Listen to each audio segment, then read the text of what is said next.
ಸಾಂತ್ವಯಂತಂ ಪ್ರಣತವಾನ್ ಪ್ರಾಣಿನಾಂ ಪ್ರಾಣಭೂತಂ ಪ್ರಣತಿಭಿಃ ಪ್ರೀಣಯೇ ಪೂರ್ಣಬೋಧಂ ತಪೋ ವಿದ್ಯಾ ವಿರಕ್ತ್ಯಾದಿ ಸದ್ಗುಣಯೋಗಾಕರಾನಹಂ ವಾದಿರಾಜಗುರೂನ್ ವಂದೇ ಹಯಗ್ರೀವಪದಾಶ್ರಯಾನ್ ಮೂಕೋಪಿ ಯತ್ಪ್ರಸಾದೇನ ಮುಕುಂದಶಯನಾಯತೆ ರಾಜರಾಜಾಯತೆ ರಿಕ್ತೋ ರಾಘವೇಂದ್ರಂ ತಮಾಶ್ರಯೇ ಅನವದ್ಯಾತ್ಮಚಾರಿತ್ರಂ ವಾದಿಕದ್ಯೋತಭಾಸ್ಕರಂ ವಿದ್ಯಾಮಾನ್ಯಗುರುಂ ವಂದೇ ವಿದ್ಯಾವಿದ್ಯೋತಭಾಸ್ಪರಂ ತಪಸ್ವಾಧ್ಯಾಯ ಶುಶ್ರೂಷಾ ಕೃಷ್ಣಪೂಜಾರತಂ ಮುನಿಂ ವಿಶ್ವೇಶಮಿಷ್ಟದಂ ವಂದೇ ಪರಿವ್ರಾಟ್ ಚಕ್ರವರ್ತಿನಂ ನಾರಾಯಣಂ ಸುರಗುರುಂ ಜಗದೇಕನಾಥಂ ಭಕ್ತಪ್ರಿಯಂ ಸಕಲಲೋಕನಮಸ್ಕೃತಂಚ ತ್ರೈಗುಣ್ಯವರ್ಜಿತಮಜಂ ವಿಭುಮಾದ್ಯಮೀಶಂ ವಂದೇ ಭವಜ್ಞಮಮರಾಸುರಸಿದ್ಧವಂದ್ಯಂ ನಾರಾಯಣಾಯ ಪರಿಪೂರ್ಣಗುಣಾರ್ಣವಾಯ ವಿಶ್ವೋದಯಸ್ಥಿತಿಲಯೋನ್ನಿಯತಿಪ್ರದಾಯ ಜ್ಞಾನಪ್ರದಾಯ ವಿಬುಧಾಸುರಸೌಖ್ಯದುಃಖಸತ್ಕಾರಣಾಯ ವಿತತಾಯ ನಮೋ ನಮಸ್ತೆ. ಶ್ರೀ ಗುರುಭ್ಯೋ ನಮಃ. ಹರಿ ಓಂ ಹರಿ ಓಂ ಹರಿ ಓಂ. ಆರಂಭದಲ್ಲಿ ಹರಿವಾಯುಗುರುಗಳನ್ನು ಭಕ್ತಿಪೂರ್ವಕವಾಗಿ ನಮಸ್ಕಾರ ಮಾಡಿ ಇಂದಿನಿಂದ 5 ದಿನಗಳ ಕಾಲ ನಡೆಯುವ ಮಹಾಭಾರತದಲ್ಲಿ ಬರುವ ವಿರಾಟ ಪರ್ವ, ವೈರಾಟ ಪರ್ವ, ವಿರಾಟ ಪರ್ವ ಅಂತ ಕರೀತಾರೆ. ಈ ವಿರಾಟ ಪರ್ವ ಜ್ಞಾನಯಜ್ಞ ನಿರ್ವಿಘ್ನವಾಗಿ ನಡೀಲಿ ಅಂತ ವಿಘ್ನೇಶ್ವರ ಅಂತರ್ಗತ ಭಾರತೀ ರಮಣ ಮುಖ್ಯಪ್ರಾಣ ಅಂತರ್ಗತ ವಿಶ್ವಂಬರ ರೂಪಿ ಪರಮಾತ್ಮ ಅಭಿನ್ನನಾದ ಲಕ್ಷ್ಮೀ ನರಸಿಂಹದೇವರಲ್ಲಿ ಪ್ರಾರ್ಥನೆಯನ್ನು ಸಲ್ಲಿಸಿ ವಿರಾಟ ಪರ್ವದ ಅನುವಾದವನ್ನು ಆರಂಭ ಮಾಡುತ್ತಾ ಇದ್ದೇನೆ. ವಿರಾಟ ಪರ್ವ ಮಹಾಭಾರತದ 4ನೇ ಪರ್ವ. ಅಂದರೆ ಈ ವಿರಾಟ ಪರ್ವದ ವಿಶೇಷತೆ ಏನು ಅಂದರೆ ಇದರಲ್ಲಿ ಮಹಾಭಾರತ ಅನ್ನೋದೇ ಒಂದು ವಿಶೇಷ, ಮತ್ತು ವಿರಾಟ ಪರ್ವ ಅಂದರೆ ಪ್ರತಿ ಪರ್ವಗಳು ಕೂಡ ಒಂದೊಂದು ವಿಶೇಷವೇನೆ. ಸಂಸ್ಕೃತದಲ್ಲಿ ಪರ್ವ ಅಂತ ಹೇಳಿದರೆ ಈ ಗಂಟು ಅಂತ ಅರ್ಥ. ಪರ್ವ ಅಂದರೆ ಗಂಟು ಅಂತ. ಗಂಟು ಈ ಕಬ್ಬಿರ್ತದೆ, ಕಬ್ಬು. ಆ ಕಬ್ಬಿನಲ್ಲಿ ಅಲ್ಲಲ್ಲಲ್ಲಿ ಒಂದು ಗಂಟಿರ್ತದೆ, ಒಂದೊಂದು ಗಂಟಿರ್ತದೆ. ಹಾಗೆ ಏನು ಗಂಟಿರ್ತದಲ್ಲ ಆ ಗಂಟಿಗೆ ಪರ್ವ ಅಂತ ಹೆಸರು. ಹಾಗೆ ಮಹಾಭಾರತ ಅನ್ನುವಂಥದ್ದು ಒಂದು ಕಬ್ಬು. ಆ ಕಬ್ಬಿನಲ್ಲಿ 18 ಗಂಟುಗಳಿದ್ದಾವಂತೆ, ಅದೇ 18 ಪರ್ವ. ಆ ಕಬ್ಬಿನ ವೈಶಿಷ್ಟ್ಯ ಏನು ಅಂತಂದರೆ ನೀವು ನೋಡಿ, ಅದನ್ನು ಸವಿದವರಿಗೆ ಗೊತ್ತಿರ್ತದೆ. ಈಗೆಲ್ಲ ಏನಾಗಿಬಿಡ್ತದೆ ಅಂದರೆ ಸಂಕ್ರಾಂತಿ ಬರೋ ಕಾಲದಲ್ಲಿ ಆಗಲೇ ಹಲ್ಲೇ ಹೋಗಿಬಿಟ್ಟಿರ್ತದೆ, ಆದ್ದರಿಂದ ಕಬ್ಬು ತಿನ್ನೋರೇ ಕಮ್ಮಿ ಈಗ. ಅದರ ಕಬ್ಬು ಚೆನ್ನಾಗಿ ಅದನ್ನು ಒಂದು ಕಾಲದಲ್ಲಿ ಹಲ್ಲಿಂದಲೇ ಸಿಪ್ಪೆ ತೆಗೆದು ಅದನ್ನು ಕಡಿದು ತಿನ್ನುವಂಥ ಸಾಮರ್ಥ್ಯ ಇರ್ತಿತ್ತು. ಈಗಿನ ಪದಾರ್ಥಗಳು ತಿನ್ನೋರಿಗೂ ಆ ಸಾಮರ್ಥ್ಯ ಇರುವುದಿಲ್ಲ. ಆದರೆ ಅಂಥ ಕಬ್ಬು ಅದು ಹೇಗೆ ಅಂದರೆ ಒಂದೊಂದು ಗಂಟಿನಲ್ಲಿ ಒಂದೊಂದು ರುಚಿ ಇರ್ತದಂತೆ. ಹಾಗೆ ಅದರಲ್ಲಿ 18 ಗಂಟುಗಳಿದೆ ಮಹಾಭಾರತ ಎನ್ನುವಂಥ ಕಬ್ಬಿನಲ್ಲಿ. ಅಂದರೆ ಅದರಲ್ಲಿ ವಿಶೇಷವಾಗಿ ಮಧ್ವಾಚಾರ್ಯ ಹೇಳ್ತಾರೆ, ವಿರಾಟೋದ್ಯೋಗ ಸಾರವಾನ್ ಅಂತ. ವಿರಾಟ ಪರ್ವ ಮತ್ತೊಂದು ಉದ್ಯೋಗ ಪರ್ವ, ಈ 2 ಪರ್ವಗಳು ಕೂಡ ಮಹಾಭಾರತದ ಸಾರ ಅಂತ ಹೇಳುತ್ತಾರೆ. ಎಲ್ಲ ಪರ್ವಗಳು ಸಾರವೇ, ಅದರಲ್ಲಿ 2 ಮಾತೇ ಇಲ್ಲ.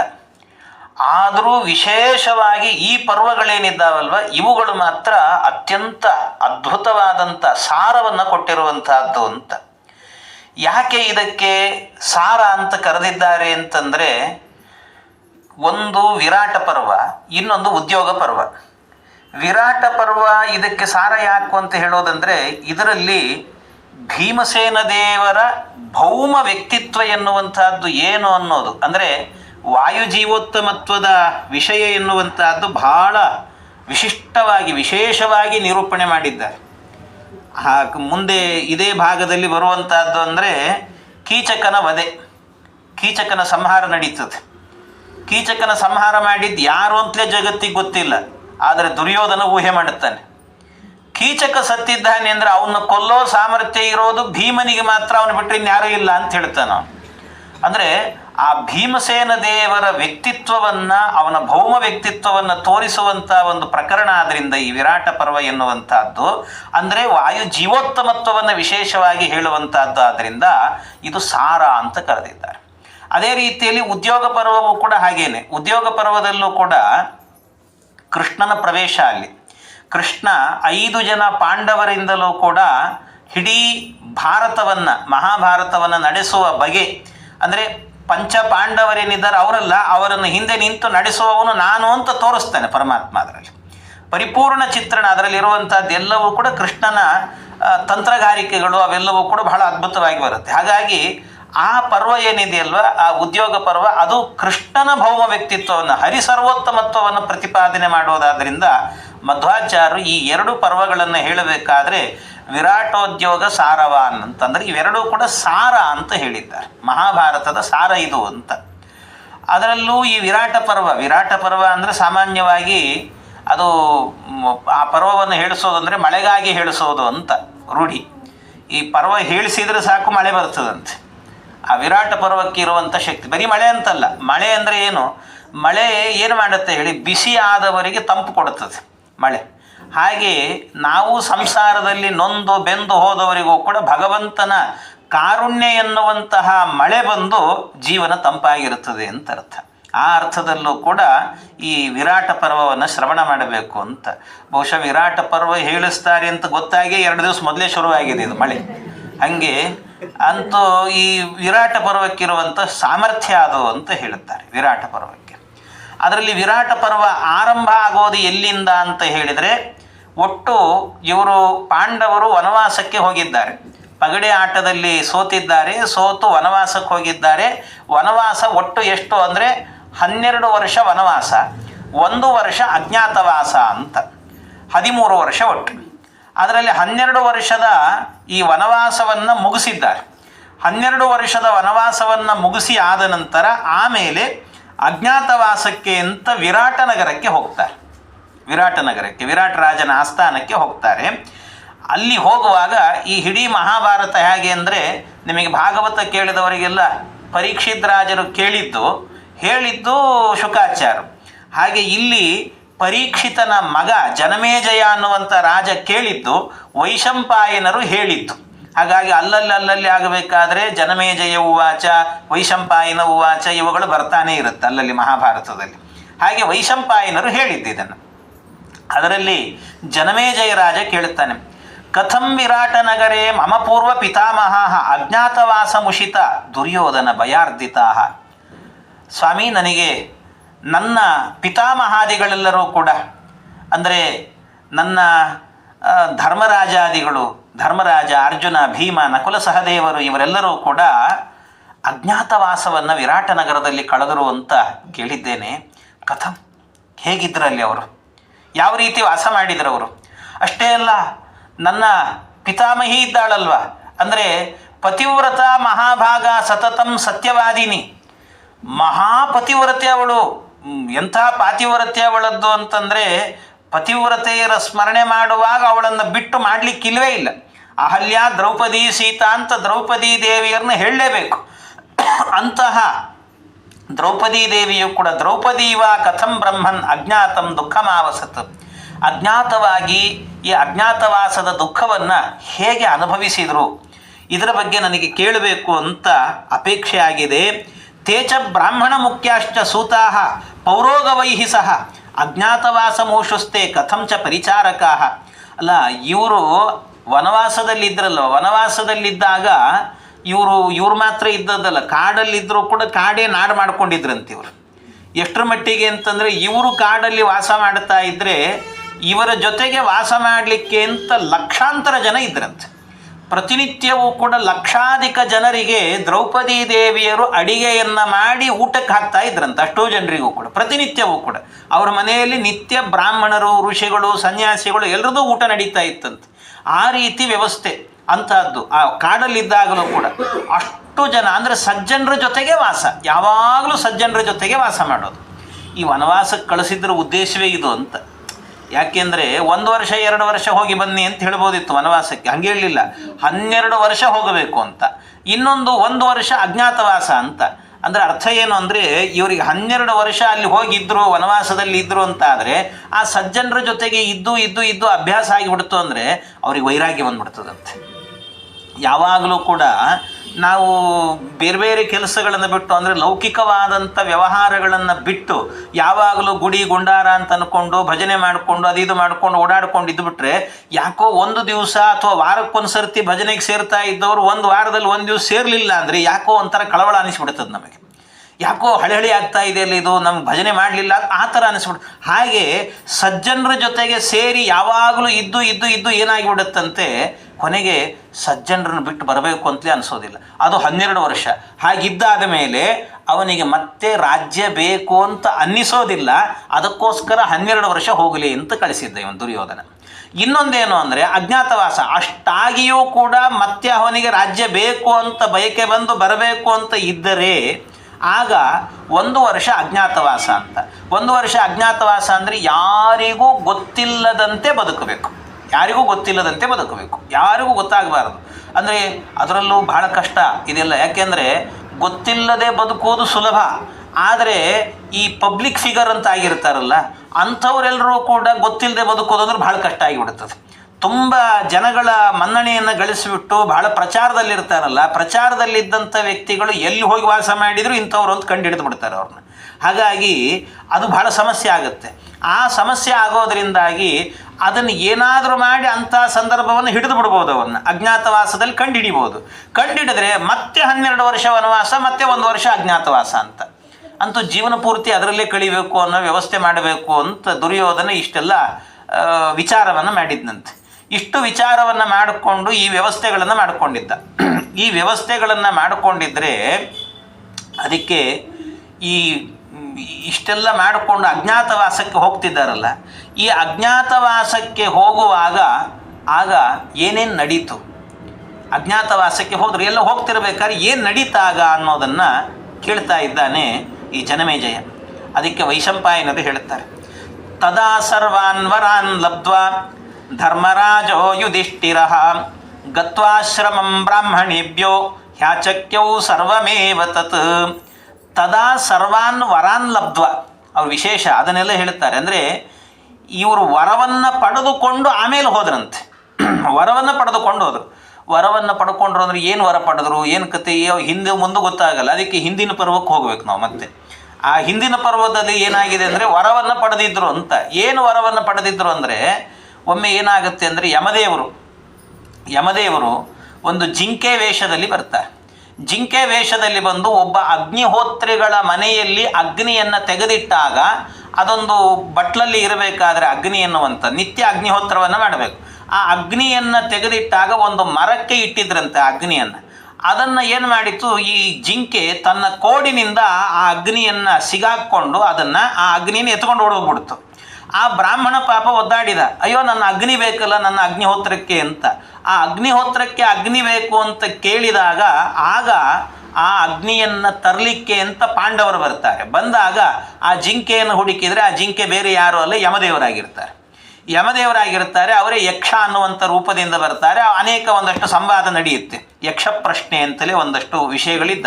ಅಂತೂ ಅದೆಲ್ಲ ಸಂವಾದ ನಡೆಯುತ್ತೆ. ಎಲ್ಲ ಆದ ನಂತರ ಕೊನೆಯಲ್ಲಾಗಬೇಕಾದ್ರೆ ಯಮದೇವರು ವರವನ್ನು ಕೊಡ್ತಾರೆ. ಏನು ಅಂದರೆ, ನಿಮ್ಮ ಅಜ್ಞಾತವಾಸ ಯಾರಿಗೂ ಜ್ಞಾತವಾಗದಂತೆ ನಡೀಲಿ, ಯಾರ ಕೈಲೂ ಸಿಕ್ಕಾಕ್ಕೊಳ್ಬಾರ್ದು, ನೀವು ಹೇಗಿದ್ದರೂ ಕೂಡ ನಿಮಗೆ ಏನೂ ತೊಂದರೆ ಆಗಬಾರ್ದು, ಆ ರೀತಿ ವರವನ್ನು ಕೊಡ್ತೇನೆ ಅಂತ ಯಮದೇವರು ವರವನ್ನು ಕೊಟ್ರಂತೆ. ಹಾಗಾಗಿ ಆ ಯಮದೇವರು ವರವನ್ನು ಕೊಟ್ಟದ್ರಿಂದಾಗಿ ತದಾ ಸರ್ವಾನ್ ವರಾನ್ ಲಬ್ಧ್ವಾ, ಎಲ್ಲ ರೀತಿಯಾದಂಥ ಅಜ್ಞಾತವಾಸಕ್ಕೆ ಬೇಕಾಗಿರುವಂಥ ಎಲ್ಲ ವರಗಳನ್ನು ಕೂಡ ಪಡೆದುಕೊಂಡು ಅಲ್ಲಿಂದ ಹೊರಡಬೇಕು ಅಂತ. ಹೊರಡುವಾಗ ಏನಾಯಿತು ಅಂದರೆ, ವಿದಿತಂ ಭವತಾ ಸರ್ವಂ ಧಾರ್ತರಾಷ್ಟ್ರೈರ್ಯಥಾಭಯಂ ಛದ್ಮನಾ ಹೃತರಾಜ್ಯಾಶ್ಚ ನಿಸ್ವಾಶ್ಚ ಬಹುಶಕೃತಾಃ ಉಷಿತಾಶ್ಚ ವನೇ ವಾಸಂ ಯಥಾ 12 ವತ್ಸರಾನ್ ಭವದ್ಭಿರೇವ ಸಹಿತ ವನ್ಯಾಹಾರ ದ್ವಿಜೋತ್ತಮಾಃ. ಆ ಬ್ರಾಹ್ಮಣರನ್ನು ಬಿಟ್ಟು ಹೋಗುವಾಗ ಧರ್ಮರಾಜ ಕಣ್ಣೀರು ಹಾಕಿದ್ನಂತೆ. ಇನ್ನು ಮೇಲೆ ಯಾಕೆಂದರೆ ಆ ಬ್ರಾಹ್ಮಣರನ್ನು ಕರ್ಕೊಂಡು ಹೋಗ್ಲಿಕ್ಕಾಗಲ್ಲ, ಅಜ್ಞಾತವಾಸ ಆಗಲ್ಲ ಆಮೇಲೆ. ಹಾಗಾಗಿ ಅಜ್ಞಾತವಾಸ ಆಗಬೇಕು ಅಂದರೆ ಈ ಬ್ರಾಹ್ಮಣರನ್ನೆಲ್ಲ ಕಳಿಸಿಕೊಡ್ಬೇಕು. ಆ ಬ್ರಾಹ್ಮಣರಿಗೆ ಹೇಳ್ತಾ ಇದ್ದಾನೆ, ಉಷಿತಾಶ್ಚ ವನೇ ವಾಸಂ ಯಥಾ 12 ವತ್ಸ, 12 ವರ್ಷ ನಿಮ್ಮ ಜೊತೆಗಿದ್ವಿ ನಾವು, ನಿಮ್ಮ ಜೊತೆಗೆ 12 ವರ್ಷ ಇದ್ವಿ, ಈಗ ನಿಮ್ಮನ್ನು ಬಿಟ್ಟು ಹೋಗಬೇಕಲ್ವಾ ಅಂತ ಬಹಳ ದುಃಖ ಆಗ್ತಾ ಇದೆ ಅಂತ ಕಣ್ಣೀರನ್ನು ಹಾಕಿದ್ನಂತೆ. ಅವನ ಕಣ್ಣಲ್ಲಿ ನೀರು ಬರೋದನ್ನು ನೋಡ್ತಾ ಅಜ್ಞಾತವಾಸ ಸಮಯಂ ಶೇಷಂ ವರ್ಷಂ ತ್ರಯೋದಶಂ ತದ್ವತ್ಸ್ಯಾಮೋ ವಯಂ ಚೆನ್ನಾಹ ತದನು ಜ್ಞಾತುಮರ್ಹತ.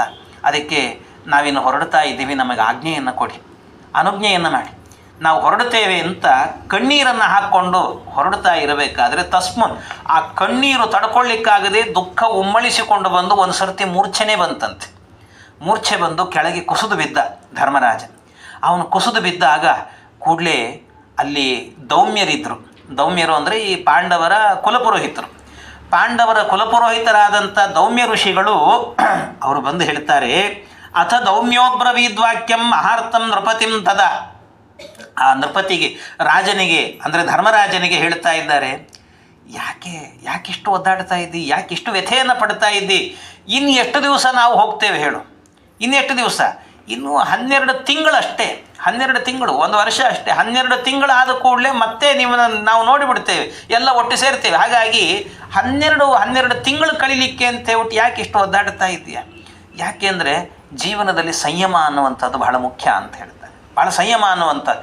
ಯಾಕೆ ಅಂದರೆ ಕೆಲವು ಸಂದರ್ಭಗಳಲ್ಲಿ ದೇವತೆಗಳು ಕೂಡ ಛದ್ಮವೇಷಗಳನ್ನು ಅಂದರೆ ವೇಷಗಳನ್ನು ಹಾಕ್ಕೊಂಡು ಓಡಾಡಿದ್ದಾರೆ, ಇನ್ನೊಬ್ಬರಿಗೆ ಗೊತ್ತಾಗಬಾರದು ಅಂತ ಹೇಳಿಬಿಟ್ಟು ದೇವತೆಗಳು ಇಂಥ ಕೆಲಸಗಳನ್ನು ಮಾಡಿದ್ದಾರೆ. ದೇವೈರಪ್ಯಾಪದ ಪ್ರಾಪ್ತಾಹ ಚನ್ನ ಇಷ್ಟ ಬಹುಬಿಸ್ತದ.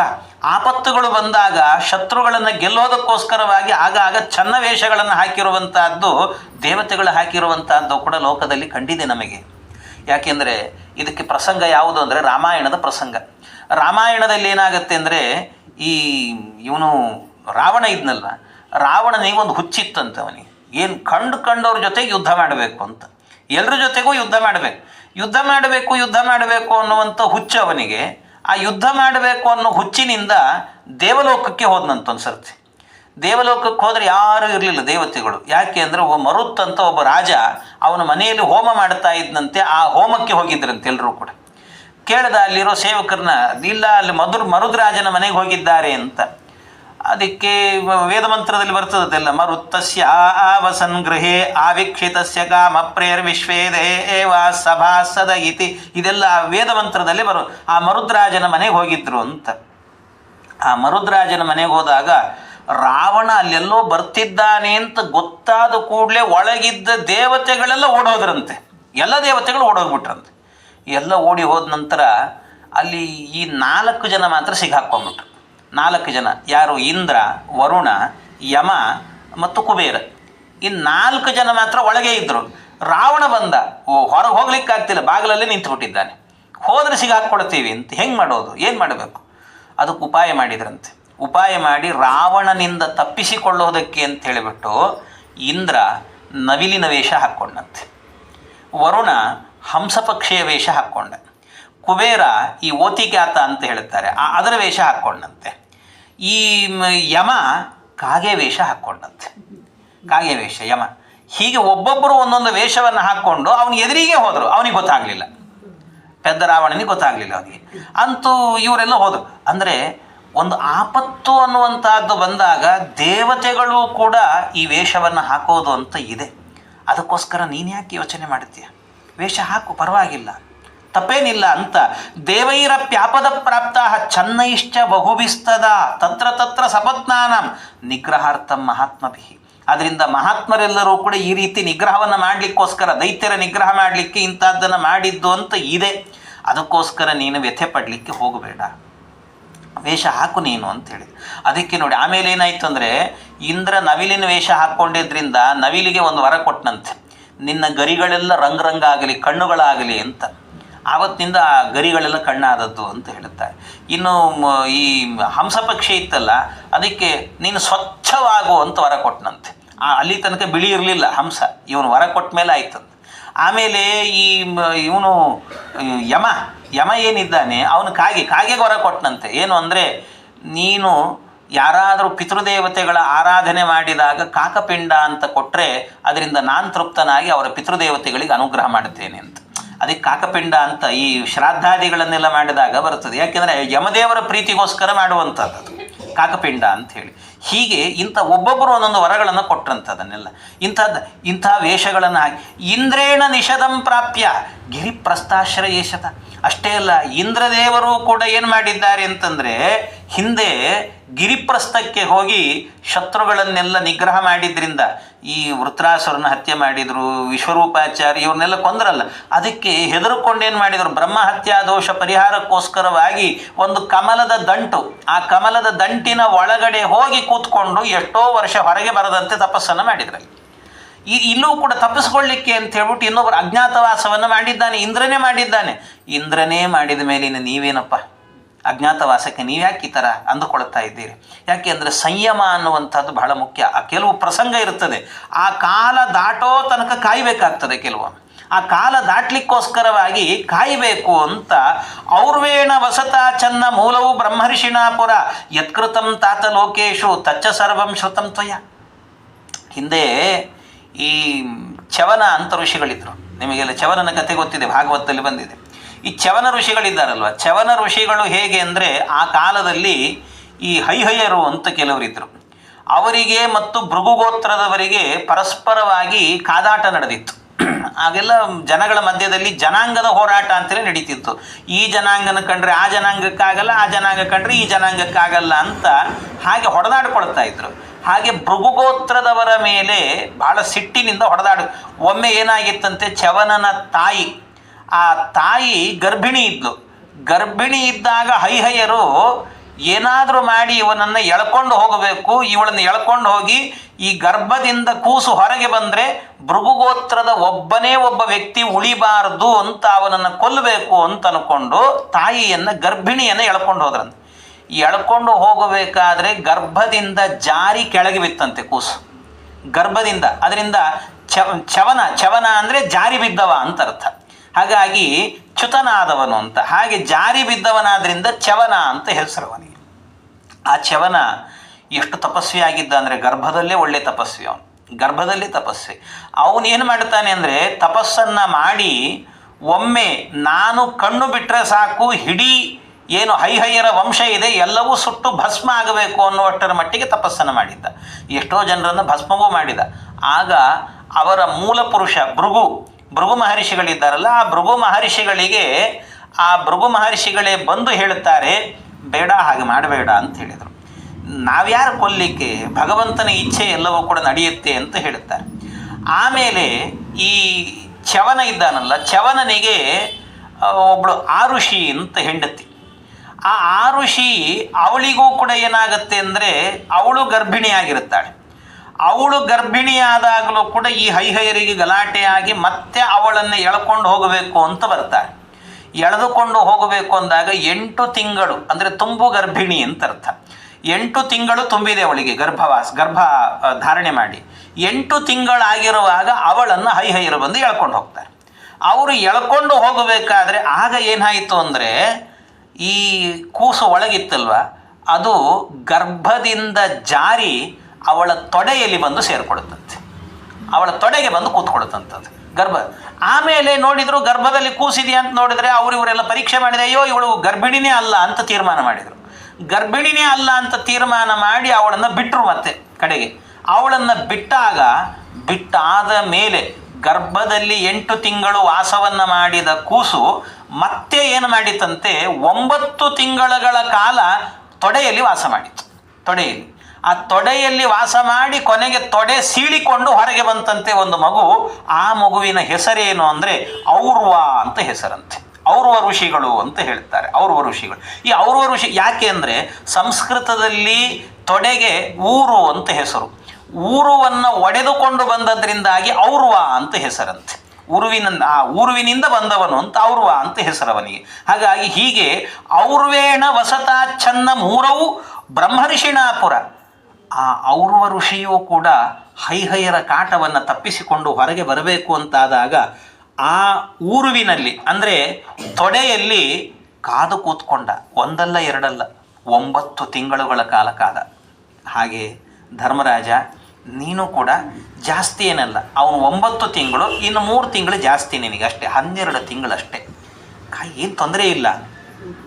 ಯಾಕೆ ಅಜ್ಞಾತವಾಸಕ್ಕೆ ಹೋಗಬೇಕು ಅಂದರೆ ದುಃಖ ಪಡ್ತೀನಿ, ನೀನು ದುಃಖ ಪಡಬೇಡ ಅನ್ನುವಂತೆ ಈ ಮಾತನ್ನು ಹೇಳಬೇಕಾದ್ರೆ ಆಗ ಧರ್ಮರಾಜ ಹೇಳ್ತಾನೆ, ಸ್ವಾಮಿ ನಾನು ಹೇಳಿದ ವಿಷಯವೇ ಬೇರೆ, ನೀವು ಅರ್ಥ ಮಾಡ್ಕೊಂಡಿದ್ದೇ ಬೇರೆ ಅಂತಂದವ. ಯಾಕೆ ಅಂದರೆ ನಾನು ಹೇಳ್ತಾ ಇರೋದು ಅಜ್ಞಾತವಾಸಕ್ಕೆ ಹೋಗಬೇಕು ಅನ್ನೋ ದುಃಖ ಅಲ್ಲ ನನಗೆ. ಅಜ್ಞಾತವಾಸ ಕಳೀತೇನೆ, ನಾನು 12 ತಿಂಗಳು ಕಳೀತೇನೆ, ಆದರೆ ಅಜ್ಞಾತವಾಸಕ್ಕೆ ಹೋಗ್ತಾ ಇದ್ದೇನೆ ಅನ್ನುವ ದುಃಖ ನನಗಿಲ್ಲ. ಮತ್ತೇನು ದುಃಖ ಅಂತ ಕೇಳಿದರೆ, ನನಗಿರುವಂಥ ದುಃಖ ಏನು ಅಂತಂದರೆ, ನಿಮ್ಮಂಥ ಸಜ್ಜನರ ಸಹವಾಸದಲ್ಲಿದ್ದೆ ಎಷ್ಟು ದಿವಸವೂ ಕೂಡ, ಈಗ ನಿಮ್ಮನ್ನು ಬಿಟ್ಟು ಹೋಗಬೇಕಲ್ಲ ಅನ್ನೋ ದುಃಖ ನನಗೆ ಅಂತ. ಸಜ್ಜನರ ಜೊತೆಗಿರೋದಿದೆಯಲ್ವಾ, ಅದೊಂದು ಆನಂದವೇ ಆನಂದ. ಆ ಆನಂದ ಏನು ಅಂತ ಹೇಳಲಿಕ್ಕೆ ಸಾಧ್ಯ ಇಲ್ಲ.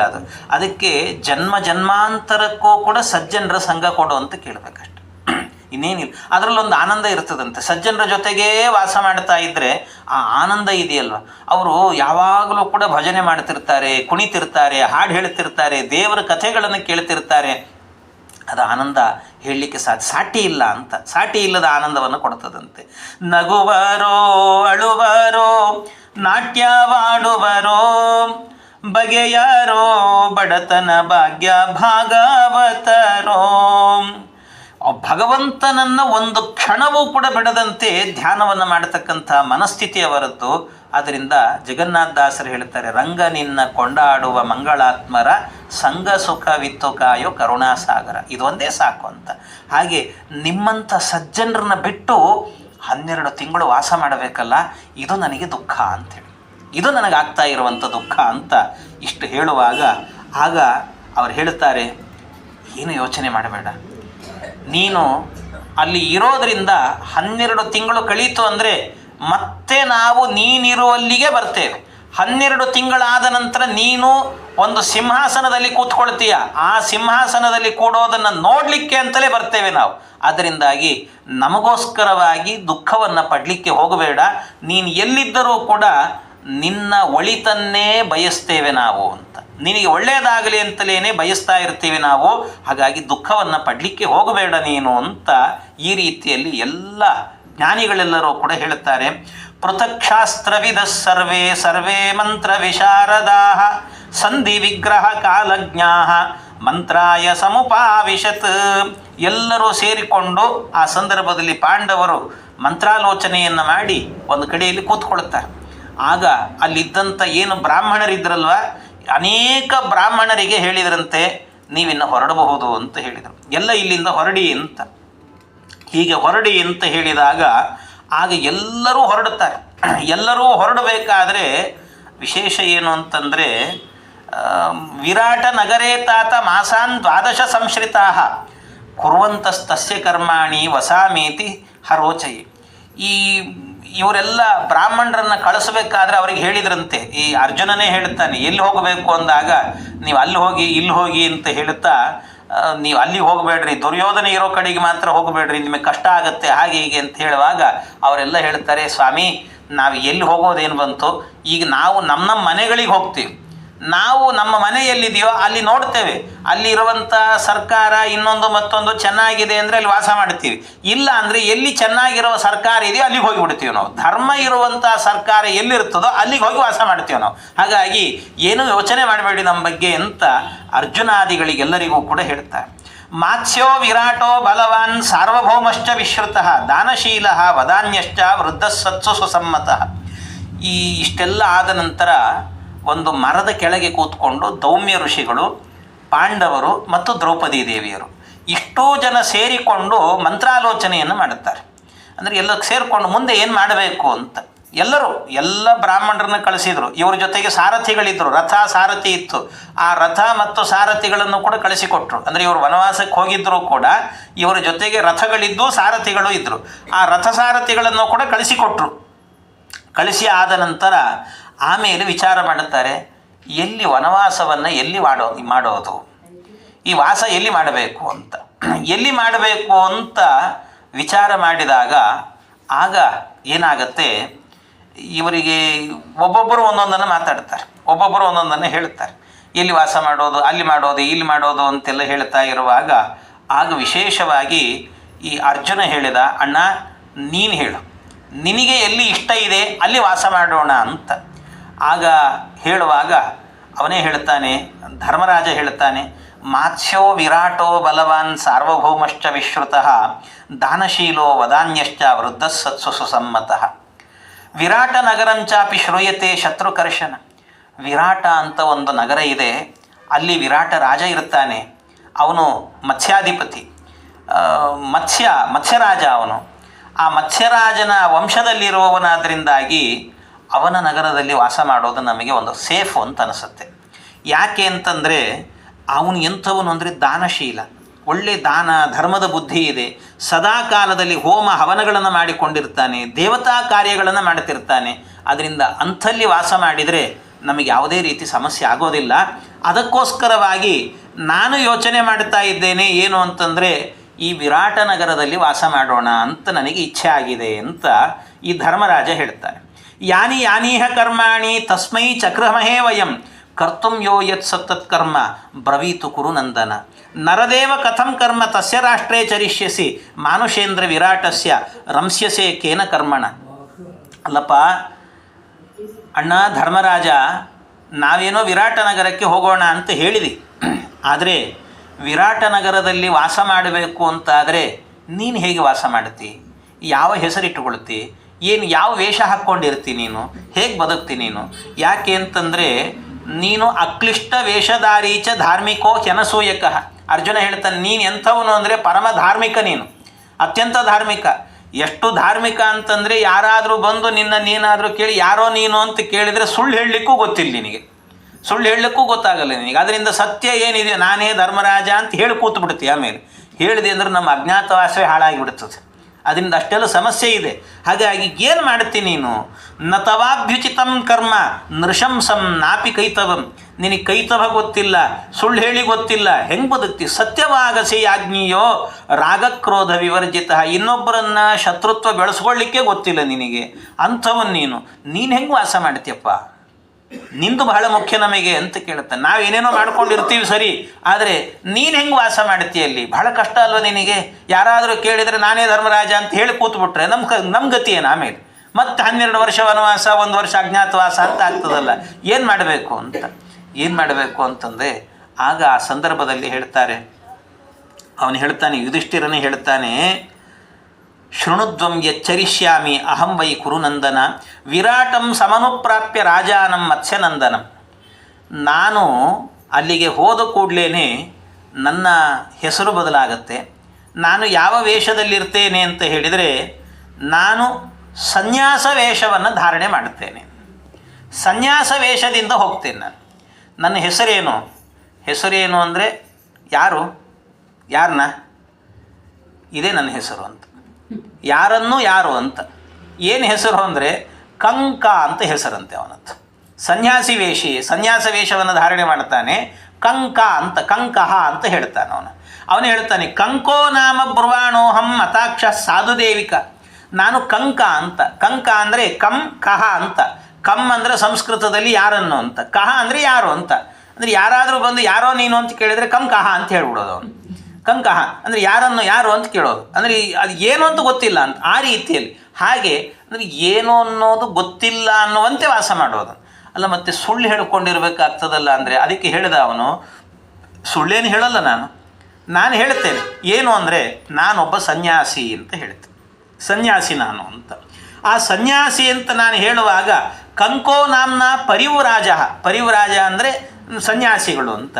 ಹಾಗಾಗಿ ವಿರಾಟಸ್ಯ ಸಭಾಸದ, ನಾನು ಒಳ್ಳೆ ಜ್ಯೋತಿಷ್ಯ ಶಾಸ್ತ್ರ, ಶಕುನಶಾಸ್ತ್ರ ಮತ್ತು ನಿಮಿತ್ತ ಶಾಸ್ತ್ರಗಳು, ಇನ್ನು ನೀತಿಶಾಸ್ತ್ರಗಳು, ಎಲ್ಲ ಶಾಸ್ತ್ರಗಳು ನನಗೆ ಗೊತ್ತಿದೆ. ಈ ಎಲ್ಲ ಶಾಸ್ತ್ರಗಳನ್ನು ಕೂಡ ನಾನು ವಿರಾಟ ರಾಜನಿಗೆ ಹೇಳ್ತೇನೆ.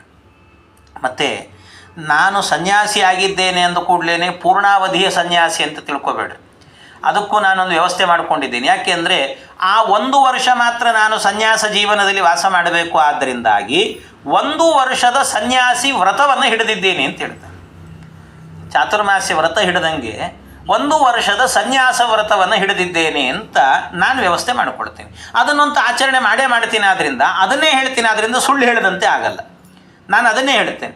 ಅಷ್ಟೇ ಅಲ್ಲ, ಮತ್ತು ಯಾಕೆ ಇದನ್ನು ಆರಿಸಿಕೊಳ್ತಾ ಇದ್ದೇನೆ ನಾನು ಅಂತಂದರೆ, ಯಾಕೆ ಅಂದರೆ ಇಲ್ಲದೇ ಇದ್ದರೆ ಬೇರೆ ಏನಾದರೂ ಕೂಡ ವೇಷ ಹಾಕ್ಕೊಂಡೆ ಅಂತಾದರೆ ರಾಜನ ಪಾದಕ್ಕೆ ನಮಸ್ಕಾರ ಮಾಡಬೇಕಾಗ್ತದೆ. ನಾನು ರಾಜನ ಪಾದ ಇಲ್ಲಿ ನಾನು ನಮಸ್ಕಾರ ಮಾಡಿ, ಯಾಕೆ ಅಂದರೆ ನನ್ನನ್ನು ಈಗಾಗಲೇ ವೇದವ್ಯಾಸ ದೇವರು 1 ಬಾರಿ ಸಿಂಹಾಸನದಲ್ಲಿ ಕೂಡಿಸಿ ನನ್ನ ತಲೆಯ ಮೇಲೆ ಮಂತ್ರಾಕ್ಷತೆಯನ್ನು ಹಾಕಿ ಕೈ ಇಟ್ಟು ಅನುಗ್ರಹವನ್ನು ಮಾಡಿದ್ದಾರೆ. ವೇದವ್ಯಾಸ ದೇವರ ಕೈಯಲ್ಲಿ ಮಂತ್ರಾಕ್ಷತೆ ಹಾಕಿಸಿಕೊಂಡಂಥ ಈ ತಲೆ ಮತ್ತೊಬ್ಬರ ಪಾದಕ್ಕೆ ಬಾಗಬಾರದು. ಅದಕ್ಕೋಸ್ಕರವಾಗಿ ಸನ್ಯಾಸ ವೇಷವನ್ನು ಹಾಕ್ಕೊಳ್ತೀನಿ. ಸನ್ಯಾಸಿ ಆಗಿಬಿಟ್ರೆ ಎಲ್ಲರೂ ಕೂಡ ಅವನಿಗೆ ಬಾಗಬೇಕೇ ಹೊರತು ಅವನು ಯಾರಿಗೂ ಬಾಗೋದಿಲ್ಲ.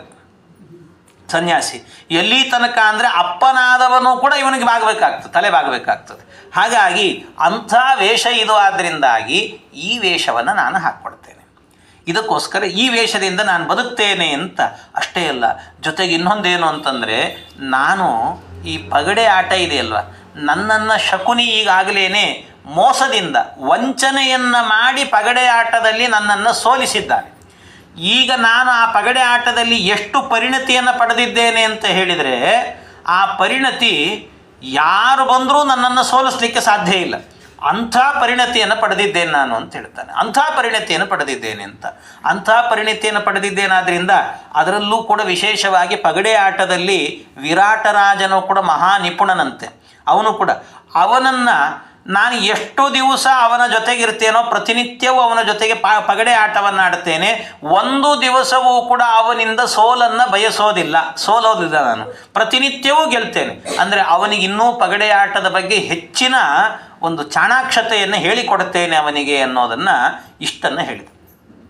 ಭೀಮ ಹೇಳುತ್ತಾನೆ, ಅಲ್ಲೋ ನೀನು ಸನ್ಯಾಸಿಯಾಗಿ ಪಗಡೆ ಆಡಿದರೆ ಅದು ಹೆಂಗಾಗ್ತದೆ ಅಂತಂದಾಗ ಅದಕ್ಕೆ ಅವನು ಹೇಳ್ತಾನೆ, ಅದೆಲ್ಲ ಯಾರು ಕೇಳೋದಿಲ್ಲ. ಯಾಕೆಂದರೆ ವಿರಾಟರಾಜನಿಗೆ ಹತ್ತಿರದಲ್ಲಿರಬೇಕು. ಅವನಿಗೊಂದಷ್ಟು ಅವನಿಗೆ ಹೇಳಿಕೊಡೋದಕ್ಕೋಸ್ಕರವಾಗಿ ಮಾಡ್ತೇನೆ ಅಷ್ಟೇ. ಎಲ್ರಿಗೂ ಏನು ಮೋಸ ಮಾಡಲಿಕ್ಕೋಸ್ಕರ ಮಾಡೋದಿಲ್ಲ ನಾನು. ಅಂತೂ ನನ್ನಲ್ಲಿ ಎಷ್ಟು ಚಾಣಾಕ್ಷತೆ ಇದೆ ಅನ್ನುವಂಥದ್ದನ್ನು ತೋರಿಸ್ಬೇಕು ನಾನು. ಅದಕ್ಕೋಸ್ಕರ ಈ ರೀತಿಯಲ್ಲಿ ವಾಸ ಮಾಡ್ತೇನೆ ಅಂತ ಹೇಳಿದಾಗ ಆಗ ಆಯಿತು ಅಂತ ಭೀಮಾದಿಗಳೆಲ್ಲರೂ ಕೂಡ ಬಂದು ಅವನಿಗೆ ಶಭಾಷ್ ಅಂತ ಹೇಳ್ತಾರೆ. ಇಷ್ಟು ಹೇಳಿದ ಮೇಲೆ ಆಮೇಲೆ ಮುಂದೆ ಬಂದದ್ದು ಯಾರು ಅಂದರೆ ಭೀಮಸೇನ ದೇವರ ಬಗ್ಗೆ ಹೇಳ್ತಾರೆ. ಭೀಮಸೇನ ದೇವರ ಬಗ್ಗೆ ಯುಧಿಷ್ಠಿರನೇ ಹೇಳ್ತಾನೆ, ಭೀಮ ನೀನು ಹೆಂಗೆ ವಾಸ ಮಾಡ್ತೀಯೋ ಅಂತ ಕೇಳಿದ್ರು. ನೀನು ಹೆಂಗೆ ವಾಸ ಮಾಡ್ತೀ? ಯಾಕೆ ಅಂದರೆ ನೀನು ಮಹಾಕೋಪಿಷ್ಟ. ಎಷ್ಟು ಕೋಪ ಅಂತಂದರೆ ನಿನಗೆ ಹತ್ವಾ ಕ್ರೋಧ ವಶಾಂಸ್ತಾತ ಪರ್ವತೆ ಗಂಧಮಾದನೆ. ಗಂಧಮಾದನ ಪರ್ವತಕ್ಕೆ ಹೋಗಿ ಆ ಕಡೆಯಿಂದ ಬರಬೇಕಾದ್ರೆ ಅನೇಕ ಕ್ರೋಧವಶ ಅನ್ನುವಂಥ ದೈತ್ಯರುಗಳನ್ನೆಲ್ಲ ಸಂಹಾರ ಮಾಡಿ ದ್ರೌಪದಿ ದೇವಿಯರಿಗೆ ಸೌಗಂಧಿಕಾ ಪುಷ್ಪವನ್ನು ತಂದು ಕೊಟ್ಟಿದ್ದೀನಿ. ಅಷ್ಟೇ ಅಲ್ಲ, ಬಕ ಅನ್ನುವಂಥ ಒಬ್ಬ ರಾಕ್ಷಸ, ಎಂಥ ದೊಡ್ಡ ದೈತ್ಯ ಅವನು. ಅಂತಹ ಭೀಕರನಾದಂಥ ರಾಕ್ಷಸನನ್ನು ಕೂಡ ನೀನು ಸೆದೆ ಬಡಿದಿದ್ದಿ. ಅಂಥ ಮಹಾತ್ಮ ನೀನು. ಹಿಡಿಂಬನನ್ನು ಸಂಹಾರ ಮಾಡಿದ್ದಿ. ಅಷ್ಟೇ ಅಲ್ಲ, ಅನೇಕ ಕಿಮ್ಮೀರ ಮೊದಲಾದಂಥ ರಾಕ್ಷಸರು ಅವರನ್ನೆಲ್ಲ ಸಂಹಾರ ಮಾಡಿದಂಥವನು ನೀನು. ಈ ರಾಜನ ಹತ್ತಿರಕ್ಕೆ ಬಂದಾಗ ಯಾರಾದರೂ ಏನಾದರೂ ನಿನಗೆ ಮಾತಾಡಿದರು ಅಂತಾದರೆ ಏನಾದೀತು ಆಮೇಲೆ ನಿನಗತಿ ಅಂತ, ಏನಾದೀತು ಅಂತ. ಯಾಕೆಂದರೆ ನೀನು ಅಷ್ಟು ಸುಲಭ ಇಲ್ಲೇ ಇಲ್ಲ. ಇವನು ವನವಾಸದಲ್ಲಿ ಬದುಕಿದ್ನಲ್ವ ಭೀಮ. ವನವಾಸದಲ್ಲಿ ಬದುಕುವಾಗಲೂ ಕೂಡ ಕೆಲವು ದಿವಸ ಭಿಕ್ಷಾಟನೆಯನ್ನು ಮಾಡಿಕೊಂಡು ಬದುಕ್ತಾರೆ ವನವಾಸದಲ್ಲಿ. ಈ ಬಕಾಸುರನ ಕೊಲ್ಲೋಕ್ಕಿಂತ ಮೊದಲು ಭಿಕ್ಷಾಟನೆ ಮಾಡ್ಕೊಂಡಿದ್ರು ಅವರು. ಭಿಕ್ಷಾಟನೆ ಮಾಡ್ಕೊಂಡಿರುವಾಗ ಮಧ್ವಾಚಾರ್ಯ ಹೇಳುತ್ತಾರೆ, ನಿಜವಾಗಲೂ ಕೂಡ ಕ್ಷತ್ರಿಯರ ಧರ್ಮ ಅಲ್ಲ ಭಿಕ್ಷೆಯನ್ನು ಬೇಡುವಂಥದ್ದು. ಭಿಕ್ಷೆ ಬೇಡೋದು ಕ್ಷತ್ರಿಯ ಬ್ರಾಹ್ಮಣ ಧರ್ಮ, ಭಿಕ್ಷೆ ಬೇಡುವಂಥದ್ದು. ಮತ್ತು ಭೀಮಸೇನ ದೇವರು ಭಿಕ್ಷೆ ಬೇಡಲಿಕ್ಕೆ ಹೋಗ್ತಿದ್ರು ಇಲ್ಲ? ಹೋಗ್ತಿದ್ರು. ಆದರೆ ಭಿಕ್ಷೆ ಬೇಡ ಮತ್ತು ಕ್ಷತ್ರಿಯ ಧರ್ಮಕ್ಕೆ ವಿರುದ್ಧವಾಗಿ ನಡ್ಕೊಂಡ್ರಲ್ವ ಅಂದರೆ 1 ದಿವಸವೂ ಕೂಡ ಹಾಗೆ ನಡ್ಕೊಂಡಿಲ್ಲ ಅಂತ ಹೇಳ್ತಾರೆ ಮಧ್ವಾಚಾರ್ಯ. ಮತ್ತೇನು ಮಾಡ್ತಾ ಇದ್ರು ಅಂತಂದರೆ, ಅವರು ಪ್ರತಿನಿತ್ಯ ಭಿಕ್ಷೆಗೆ ಅಂತ ಹೋದರೆ ಯಾರಲ್ಲೂ ಕೂಡ ಭಿಕ್ಷಾಂದೇಹಿ ಅಂತ ಕೇಳ್ತಿರ್ಲಿಲ್ಲಂತೆ. ಮತ್ತೇನು ಹುಂಕಾರವನ್ನು ಮಾಡ್ತಿದ್ರಂತೆ. ಮನೆ ಮುಂದೆ ನಿಂತು ಹುಂಕಾರ ಮಾಡೋರು. ಹಾಕ್ರಿ ಭಿಕ್ಷೆ ಅಂತ ಆರ್ಡರ್ ಮಾಡ್ತಿದ್ರಂತವ್ರು. ಹಾಕ್ತಿರೋ ಇಲ್ಲೋ, ಯಾಕೆಂದ್ರೆ ನನಗೆ ಕರ ಕೊಡಬೇಕು, ನೀವು ಟ್ಯಾಕ್ಸ್ ಕೊಡಬೇಕು, ನಾನು ಕ್ಷತ್ರಿಯ, ನಿಮ್ಮನ್ನೆಲ್ಲ ರಕ್ಷಣೆ ಮಾಡ್ತಾ ಇದ್ದೇನೆ, ಕೊಡಿ ಅಂತ ಹೇಳಿ ಹುಂಕಾರವನ್ನು ಹಾಕಿ ತೊಗೊಂಡು ಬರ್ತಿದ್ರು. ದೇಹಿ ಅಂತ ಕೇಳ್ತಿರ್ಲಿಲ್ಲಂತೆ. ಅದರಿಂದ ಕ್ಷತ್ರಿಯ ಧರ್ಮದಲ್ಲೇ ಬದುಕಿದವರವರು. ಅಂಥ ಕ್ಷಾತ್ರ ತೇಜಸ್ಸು ನಿನ್ನದ್ದು. ಭೀಮ ನೀನು ಹೇಗಪ್ಪ ಬದುಕ್ತಿ ಇಲ್ಲಿ? ಮತ್ಸ್ಯರಾಜನ ಆಸ್ಥಾನದಲ್ಲಿ, ವಿರಾಟನ ರಾಜನ ಆಸ್ಥಾನದಲ್ಲಿ ಮತ್ಸ್ಯ ರಾಜಾಂತಿಕೆ ತಾತ ವೀರ್ಯಪೂರ್ಣೋತ್ಯಮರ್ಷಣ ವೃಕೋದರ ವಿರಾಟಸ್ಯ ಬಲವಾನ್ ಅಬಲೀಯ ಸಹ ಸಮೀಪೆ ನಗರೇ ತಸ್ಯ ರಂಸ್ಯತೆ ಕೇನ ಕರ್ಮಣ ಅಂತ ಇಷ್ಟು ಕೇಳ್ತಾ ಇರುವಾಗ ಭೀಮಸೇನ ದೇವರು ಹೇಳಿದರು, ನೀವೇನು ಯೋಚನೆ ಮಾಡಬೇಡಿ ಅಂತ. ಯಾಕೆ ಅಂದರೆ ನಾನೇನಾಗಿಬಿಡ್ತೇನೆ ಅಂತಂದರೆ, ನನ್ನ ಹೆಸರು ಇನ್ಮೇಲೆ ಏನು ಅಂದರೆ ವಲಲ ಅಂತ ಹೆಸರು ಅಂತ ಹೇಳ್ತಾನೆ. ಭೀಮ ಆವತ್ತಿನಿಂದಲೂ ಕೂಡ ವಲಲ ಅಂತ ಹೆಸರಂತೆ ಅವನಿಗೆ. ವಲಲ ಅನ್ನುವಂಥ ಹೆಸರನ್ನಿಟ್ಟುಕೊಂಡು ಪೌರೋಗವೋ ಬ್ರುವಾಣೋಹಂ ವಲಲೋ ನಾಮ ಭಾರತ ಉಪಸ್ಥಾಸ್ಯಾಮಿ ರಾಜಾನಂ ವಿರಾಟಮಿತಿ ರೋಚಯೇ. ನಾನೇನು ಮಾಡ್ತೇನೆ ಅಂದರೆ ವಲಲ ಅನ್ನುವಂಥ ಹೆಸರಿನಿಂದಾಗಿ ನಾನು ಪೌರೋಗವೋ ಬ್ರುವಾಣೋಹಂ, ಇವತ್ತಿನಿಂದ ಆ ಹೆಸರು ಬರ್ತದೆ ನನಗೆ. ನಾನೇನಾಗಿ ಬಿಡ್ತೇನೆ ಅಂದರೆ ಪಾಕಶಾಸನ, ನಾನು ಈ ಪಾಕ ಅಡಿಗೆ ಮಾಡುವಂಥ ಕೆಲಸದಲ್ಲಿ ನಾನಿದ್ದು ಬಿಡ್ತೇನೆ. ಸೂದನಾಗಿ ಬಿಡ್ತೇನೆ ಅಂತ, ಸೂದನಾಗಿರ್ತೇನೆ. ನಾನು ಆ ಸೂದನಾಗಿದ್ದುಕೊಂಡು ಕೆಲಸವನ್ನು ಮಾಡಿಕೊಂಡಿರ್ತೇನೆ. ನನ್ನನ್ನು ಈ ವಿರಾಟ ರಾಜ ಇದ್ದಾನಲ್ವ, ಅವನು ಎಷ್ಟು ಮೆಚ್ಚಬೇಕು ಅಂತಂದರೆ, ಅವನು ಇಲ್ಲಿ ತನಕಲೂ ಕೂಡ ತನ್ನ ಜೀವನದಲ್ಲಿ ಇಂಥ ಪದಾರ್ಥಗಳು ಇದೆ ಅಂತಲೇ ಗೊತ್ತಿರಬಾರ್ದು ಅವನಿಗೆ. ಅಂತಂಥ ಹೊಸ ಹೊಸ ಐಟಮ್ಗಳನ್ನು ಮಾಡಿ ಹಾಕ್ತೀನಿ ಅವನಿಗೆ, ಅಡಿಗೆ ಮಾಡಿ ಹಾಕ್ತೀನಿ. ಭೀಮ ಹೇಳಿದಂಥ ಮಾತಿದು, ರಸಾನ್ ನಾನಾ ವಿಧಾಂಶ್ಚಾಪಿ ಸ್ವಾದೂನ್ ಸುಮಧುರಾಂಸ್ತತ ಸೂಪಾಂಶ್ಚಾಪಿ ಕರಿಷ್ಯಾಮಿ ಕುಶಲೋಸ್ಮಿ ಮಹಾಸನೆ. ನಾನು ಈ ಮಹಾಸನದಲ್ಲಿ ಅಡಿಗೆ ಮಾಡೋ ವಿಷಯದಲ್ಲಿ ಭಾರೀ ನಂದು ಎತ್ತಿದ ಕೈ ಅದರಲ್ಲಿ. ಯಾಕೆ ಅಂತಂದರೆ, ನಾನು ಊಟ ಮಾಡಬೇಕು ಅಂದರೆ ನನಗೆ ಸರಿಯಾಗಿ ಬಡಿಸ್ಲಿಕ್ಕೆ ಗೊತ್ತಿರೋರು ಅಂದರೆ ಇಬ್ಬರು. ಯಾರು? ಒಂದು ದ್ರೌಪದಿ, ಇನ್ನೊಂದು ಕುಂತಿ. ಇಬ್ಬರಿಗೆ ನನ್ನ ಹೊಟ್ಟೆ ಬಗ್ಗೆ ಗೊತ್ತು, ಉಳಿದವ್ರಿಗೆ ಯಾರಿಗೂ ಗೊತ್ತಿಲ್ಲ. ನನಗೆ ಎಷ್ಟು ಬಡಿಸ್ಬೇಕು, ಏನು ಮಾಡಬೇಕು ಯಾರಿಗೂ ಗೊತ್ತಿಲ್ಲ. ಹಾಗಾಗಿ ಇವರಿಬ್ಬರು ನನ್ನ ಜೊತೆಗೆ ಇರಲಿಕ್ಕಾಗಲ್ಲ ಆ ಸಂದರ್ಭದಲ್ಲಿ, ಅಜ್ಞಾತವಾಸ ಆದ್ದರಿಂದ. ಮತ್ತು ನನ್ನ ಹೊಟ್ಟೆ ನಾನೇ ನೋಡ್ಕೊಳ್ಬೇಕಲ್ಲ, ಆದ್ದರಿಂದ ನಾನು ಆ ಕೆಲಸಕ್ಕೆ ಇದ್ದು ಬಿಡ್ತೇನೆ ಅಂತಂದ. ಅಷ್ಟೇ ಅಲ್ಲ, ಅವನನ್ನು ಮೆಚ್ಚಿಸ್ತೇನೆ, ನಾನು ರಾಜನನ್ನೂ ಮೆಚ್ಚಿಸ್ತೇನೆ. ಎಷ್ಟು ಪೂರ್ವ ಉಪ್ರಾಶ್ರಿತಾಂಸ್ತೇನ ಕರ್ತಾಸ್ಮಿ ಸುಗುಣಾನ್ವಿತಾನ್ ಸ್ವಾದು ವ್ಯಂಜನ ಮಾಸ್ವಾದ್ಯ ಮನ್ಯೇ ಪ್ರೀತೋ ಭವಿಷ್ಯತಿ. ದಿನ ಇವತ್ತು ಮಾಡಿದ್ದು ನಾಳೆ ಇಲ್ಲ, ನಾಳೆ ಮಾಡಿದ್ದು ನಾಡಿದ್ದಿಲ್ಲ, ಅಂತೂ ಒಂದು ವರ್ಷ ಪೂರ್ತಿಯಾಗಿಯೂ ಕೂಡ ಒಂದು ದಿವಸ ಆದ ಪದಾರ್ಥ ಇನ್ನೊಂದು ದಿವಸ ರಿಪೀಟ್ ಆಗಲ್ಲ, ಆ ರೀತಿ ಅಡಿಗೆ ಮಾಡ್ತೀನಿ ಅಂದ. ಯಾರು ಮಾಡ್ಲಿಕ್ಕೆ ಸಾಧ್ಯ ಸ್ವಾಮಿ ಇದು? ಅದಕ್ಕೆ ಹೇಳೋದು, ಅಡಿಗೆ ಮಾಡಬೇಕಾದ್ರೆ ಒಲೆ ಮೇಲೆ ಒಂದು ಅನ್ನಕ್ಕೋ ಏನಾದರೂ ಇಟ್ವಿ ಅಂದ್ರೆ ಸಾಕು, ಒಂದು ಸರ್ತಿ ದ್ರೌಪದಿ ಭೀಮಸೇನ ಅಂತ ಸ್ಮರಣೆ ಮಾಡ್ಕೊಳ್ಬೇಕಂತ. ಭೀಮಸೇನ ದೇವ್ರ ಸ್ಮರಣೆ ಮಾಡ್ಕೊಂಡು ಒಲೆ ಮೇಲೆ ಇಟ್ಬಿಟ್ರಿ ಅಂದರೆ ಕೆಲವೊಂದು ಸರ್ತಿ ಗೊತ್ತಾಗಲ್ಲ, ಎಲ್ಲೋ ಫೋನಲ್ಲಿ ಮಾತಾಡ್ತಿರ್ತೀವಿ, ಹೊತ್ತೋಗಿಬಿಟ್ಟಿರ್ತದೆ. ಆದರೆ ಭೀಮನ ಸ್ಮರಣೆ ಮಾಡ್ಕೊಂಡು ಇಡ್ರಿ ನೀವು ಒಂದು ದಿವಸ ಆದರೂ ಕೂಡ, ಒಂದು ದಿವಸವೂ ಹೊತ್ತೋದಿಲ್ಲ ಅಡಿಗೆ. ಮತ್ತಿಷ್ಟು ರುಚಿ ಆಗ್ತದೆ ಅಂತಂದರೆ ಭಾಳ ರುಚಿ ಆಗ್ತದೆ ಅದು ಅವನ ಸ್ಮರಣೆಗೆ ಆ ಶಕ್ತಿ ಇದೆ ಅಂತೆ. ಅದರಿಂದಾಗಿ ಅದ್ಭುತವಾದಂಥ ಅಡಿಗೆ ಮಾಡುತ್ತೇನೆ ನಾನು ಅಂತ ಭೀಮ ಹೇಳುತ್ತಾನೆ. ಈ ಅಡಿಗೆ ಕೆಲಸ ಇದೆಯಲ್ವ, ಅಡಿಗೆ ಕೆಲಸ ಮಾಡುವವನದು ಕೂಡ ಇನ್ನೊಂದು ವಿಶೇಷ ಏನು ಅಂದರೆ, ಅವನಿಗೆ ಯಾರೂ ನಮಸ್ಕಾರ ಮಾಡಬೇಕಾಗಿಲ್ಲ, ಅವನು ಇನ್ನೊಬ್ಬರಿಗೆ ನಮಸ್ಕಾರ ಮಾಡಬೇಕಾಗಿಲ್ಲ ಅಡಿಗೆ ಮಾಡಬೇಕಾದ್ರೆ. ಅದು ಯಾಕೆ ಅಂತಂದರೆ, ಅಡಿಗೆ ಮಾಡುವವರದ್ದು ಹೇಗಿರಬೇಕು ಅಂದರೆ, ಅಡಿಗೆ ಮಾಡುವವರನ್ನು ಈಗೆಲ್ಲ ಏನು ಮಾಡಿದ್ದಾರೆ ಅಂದರೆ, ಅವರನ್ನು ಅಡಿಗೆ ಮಾಡುವಂಥ ವ್ಯಕ್ತಿಗಳನ್ನೆಲ್ಲ ಭಟ್ಟ ಅಂತ ಕರೀತಾರೆ. ಭಟ್ಟ ನಿಜವಾಗ್ಲೂ ಕೂಡ ಭಟ್ಟ ಅನ್ನುವಂಥ ಶಬ್ದ ಅಲ್ಲೆಲ್ಲ ಬಳಸುವಂಥದ್ದಲ್ಲ, ಅಡಿಗೆ ಮಾಡುವವರಿಗೆ ಹೇಳೋದಲ್ಲ, ಭಟ್ರು ಅಂತ. ನಿಜವಾಗ್ಲೂ ಭಟ್ಟ ಅನ್ನುವಂಥ ಶಬ್ದ ಎಲ್ಲಿ ಅಂತಂದರೆ, ಯಾರು ಮಹಾಭಾರತ, ಭಾಗವತ, ಅನೇಕ ಪುರಾಣಗಳು ಇವುಗಳ ರಹಸ್ಯವನ್ನು ಯಾರು ಬರೀ ಕಥೆ ಅಲ್ಲ, ಅದರ ಒಳಗಿರುವ ತತ್ವವನ್ನು ಯಾರು ತಿಳ್ಕೊಂಡಿರ್ತಾರಲ್ಲ ಅಂಥವರನ್ನು ಭಟ್ಟ ಅಂತ ಕರಿಬೇಕಂತ. ವಿಜ್ಞಾತ ಭಾರತ ಪುರಾಣ ಮಹಾರಹಸ್ಯಂ ಎಂ ಭಟ್ಟ ಇತ್ಯಭಿವದಂತಿ ಜನಾವಿನೀತಂ ಅಂತ ಹೇಳ್ತಾರೆ. ಅವರನ್ನು ಭಟ್ಟ ಅಂತ ಕರಿಬೇಕು. ವಿಜ್ಞಾತ ಭಾರತ ಪುರಾಣ ಎಲ್ಲದರ ರಹಸ್ಯವನ್ನು ತಿಳ್ಕೊಂಡಿರಬೇಕಂತೆ, ಅಂಥವ್ರನ್ನ ಭಟ್ಟ ಅಂತ ಕರೆಯೋದು. ಹಾಗಾಗಿ ಕಂಡವ್ರನ್ನೆಲ್ಲ ಭಟ್ಟ ಅಂತ ಕರೀಲಿಕ್ಕಿಲ್ಲ. ಆದರೆ ಭೀಮಸೇನ ನಿಜವಾದ ಭಟ್ಟ, ಏಕೆಲ್ಲ ತಿಳಿದವನು ನಿಜವಾಗಲೂ ಕೂಡ. ಅಷ್ಟೇ ಅಲ್ಲ, ಅದರ ಜೊತೆಗೆ ಇನ್ನೊಂದೇನು ಅಂದರೆ, ಅವನಿಗೆ ಅಡಿಗೆ ಮಾಡೋದು ಮಾತ್ರ ಅಲ್ಲ, ಅಡಿಗೆಯಲ್ಲಿರುವಂಥ ರಹಸ್ಯವೂ ಗೊತ್ತು. ಯಾವುದಕ್ಕೆ ಏನು ಹಾಕಿದರೆ, ಎಷ್ಟು ಹಾಕಿದರೆ ಏನು ರುಚಿ ಬರುತ್ತದೆ ಅನ್ನುವಂಥದ್ದು ಕೂಡ ಗೊತ್ತಂತೆ ಅವನಿಗೆ. ಆದ್ದರಿಂದ ಮತ್ತು ಅಡಿಗೆ ಅವನ ಸಂಪ್ರದಾಯ ಹೇಗೆ ಅಂದರೆ, ಮೊದಲಿಂದಲೂ ಕೂಡ ಬಂದಿರುವಂಥದ್ದು, ಒಂದು ಸೊಂಟಕ್ಕೆ ಒಂದು ಕಚ್ಚೆಯನ್ನು ಹಾಕಿರುವಂಥ ಬಟ್ಟೆಯನ್ನು ಹಾಕ್ಕೊಳ್ಬೇಕು. ಇನ್ನೊಂದೇನು ಅಂತ ಹೇಳಿದರೆ, ತಲೆಗೆ ಒಂದು ಮುಂಡಾಸನ ಸುತ್ತಕೊಳ್ಬೇಕಂತೆ. ಆ ಮುಂಡಾಸನ ಸುತ್ತಕೊಂಡ್ರೂ ಕೂಡ ಹೇಗಿರಬೇಕು ಅಂದರೆ, ಅದು ಸುತ್ತಿದಾಗ ಅದರ ಗಂಟು ಬಲಭಾಗದಲ್ಲಿ ಬಂದಿರಬೇಕು, ಒಂದು ಸ್ವಲ್ಪ ನೇತಾಡಿಕೊಂಡು ಅಂದರೆ ಗುಚ್ಚದ ಹಾಗೆ ಬಂದಿರಬೇಕಂತೆ. ಅಂಥ ರೀತಿಯಲ್ಲಿ ಕಟ್ಟಿಕೊಂಡು ಅಡಿಗೆಯನ್ನು ಮಾಡಬೇಕು ಅಂತ ಹೇಳ್ತಾರೆ. ಅಂದರೆ ತಲೆ ಕೂದಲುಗಳೆಲ್ಲವೂ ಕೂಡ ಬೀಳಬಾರ್ದು, ಅಡಿಗೆಯಲ್ಲಿ ಮಾಡಬಾರ್ದು. ಇನ್ನು ಆ ಬೆಂಕಿಯ ಮುಂದೆ ನಿಂತಾಗ ಮೈಯಲ್ಲಿ ಬೆವರು ಬರುತ್ತದೆ. ಆ ಬೆವರು ಬಂದದ್ದೆಲ್ಲವೂ ಕೂಡ ಏನಾಗಬೇಕು, ಮೈಯಲ್ಲಿ ಕೆಳಗೆ ಇಳಿದುಕೊಂಡು ಕೆಳಗೆ ಸೊಂಟದ ಮೇಲಿನ ಬಟ್ಟೆ ಹಾಕ್ಕೊಂಡಿರ್ತಾನೆ, ಅದಕ್ಕೆ ಹೋಗಿ ಅಲ್ಲಿ ಇಂಗಿ ಹೋಗಬೇಕಷ್ಟೇ ಹೊರತು ಅಡಿಗೆಯಲ್ಲಿ ಬೀಳಬಾರ್ದಂತೆ ಆ ಪದಾರ್ಥ, ಏನು ಬೆವರುಗಳೆಲ್ಲವೂ ಕೂಡ. ಆ ರೀತಿಯಲ್ಲಿ ಅಡಿಗೆಯನ್ನು ಮಾಡಬೇಕು ಅಂತ. ಹೀಗೆ ಇದು ಕ್ರಮ, ಇದು ಮಹಾಭಾರತ ಹೇಳುವಂಥದ್ದು. ಹೀಗಿರಬೇಕು. ಆ ಸಂದರ್ಭದಲ್ಲಿ ಅಡಿಗೆ ಮಾಡುವಂಥ ವ್ಯಕ್ತಿ ಇರ್ತಾನಲ್ವ, ಅವನ ಹತ್ತಿರಕ್ಕೆ ಹೋಗ್ಲಿಕ್ಕೆ ಹೆದರ್ತಾರಂತೆ ಎಲ್ಲರೂ ಕೂಡ. ಯಾಕೆಂದ್ರೆ ಅವನು ಅಡಿಗೆ ಇಟ್ಟಿರ್ತಾನಲ್ಲಿ, ಅಡಿಗೆ ಮೇಲೆ ಒಲೆ ಮೇಲಿಟ್ಟು ಒಂದು ಪಲ್ಯನೋ ಏನೋ ಮಾಡ್ತಾ ಇದ್ದಾನೆ. ಮಾಡ್ತಾ ಇರುವಾಗ ಇದ್ದಕ್ಕಿದ್ದಾಗೆ ಸ್ವಾಮಿ ಒಂದು ನಿಮಿಷ ಬನ್ನಿ, ನಿಮಗೊಂದು ನಮಸ್ಕಾರ ಮಾಡ್ತೀನಿ, ಆಶೀರ್ವಾದ ಮಾಡಿ ಹೋಗಿ ಮಂತ್ರಾಕ್ಷತೆ ಹಾಕಿ ಅಂದರೆ, ನೀನು ಒಲೆ ಮೇಲೆ ಇಟ್ಟಿನೋ ಮಾರೇ, ನಿನಗೆಲ್ಲಿ ಆಶೀರ್ವಾದ ಮಾಡ್ತಾ ಕೂಡ ಆಗೋದಿಲ್ಲ. ಆದ್ದರಿಂದ ನಮಸ್ಕಾರ ಮಾಡಲಿಕ್ಕಿಲ್ಲ ಅವನಿಗೆ ಆ ಸಂದರ್ಭ. ಅವನು ಇನ್ನೊಬ್ಬರಿಗೆ ಮಾಡಬೇಕು ಅಂತಲೂ ಇಲ್ಲ ಅವಾಗ ಆ ಸಂದರ್ಭದಲ್ಲಿ. ಹಾಗಾಗಿ ಇಂಥ ಕೆಲಸ ಆದ್ದರಿಂದಾಗಿ ಆ ಕೆಲಸವನ್ನು ನಾನು ಮಾಡುತ್ತೇನೆ. ಯಾರಿಗೇನು ಮಾಡಬೇಕು, ಹೇಗೆ ಅಡಿಗೆ ಮಾಡಿ ಬಡಿಸಬೇಕು ಎಲ್ಲವೂ ಗೊತ್ತು ನನಗೆ ಅಂತ ಈ ರೀತಿಯಲ್ಲಿ ಆರಾಳಿಕಾವಾಸೋದ ಯಸ್ಯ ಯುಕ್ತ ಮಹಾನಸೆ ತಾನಹಂ ಪ್ರೀಣಯಿಷ್ಯಾಮಿ ಮಾನುಷಾನ್ ಸ್ವೇನ ಕರ್ಮಣ. ಅಲ್ಲಿರುವ ಆ ಇಡೀ ವಿರಾಟ ನಗರದ ಆಸ್ಥಾನದಲ್ಲಿರುವಂಥ ಪ್ರತಿಯೊಬ್ಬರೂ ನನ್ನ ಕೈ ರುಚಿಯನ್ನು ನೋಡಿದರು ಅಂದರೆ ಇವನನ್ನು ಬಿಟ್ಟು ನಾವು ಬದುಕಲಿಕ್ಕೆ ಸಾಧ್ಯ ಇಲ್ಲ ಅಂತ ಅಂದ್ಕೊಳ್ಬೇಕು. ಆ ರೀತಿ ಅಡಿಗೆಯನ್ನು ಮಾಡ್ತೇನೆ ನಾನು ಅಂತ ಅವನಿಗೆ ಹೇಳ್ತಾನೆ. ಇಷ್ಟು ಹೇಳಿದ ಕೂಡಲೇ ಆಗ ಧರ್ಮರಾಜ ಮತ್ತೆ ಕೇಳ್ತಾನೆ, ಅರ್ಜುನ ನಮ್ದಾಯ್ತಪ್ಪ, ನೀನು ಯಾವ ವೇಷ ಹಾಕ್ಕೊಳ್ತೀಯ, ನಿನ್ನದ್ದೇನು ಅಂತ ಕೇಳ್ತಾನೆ.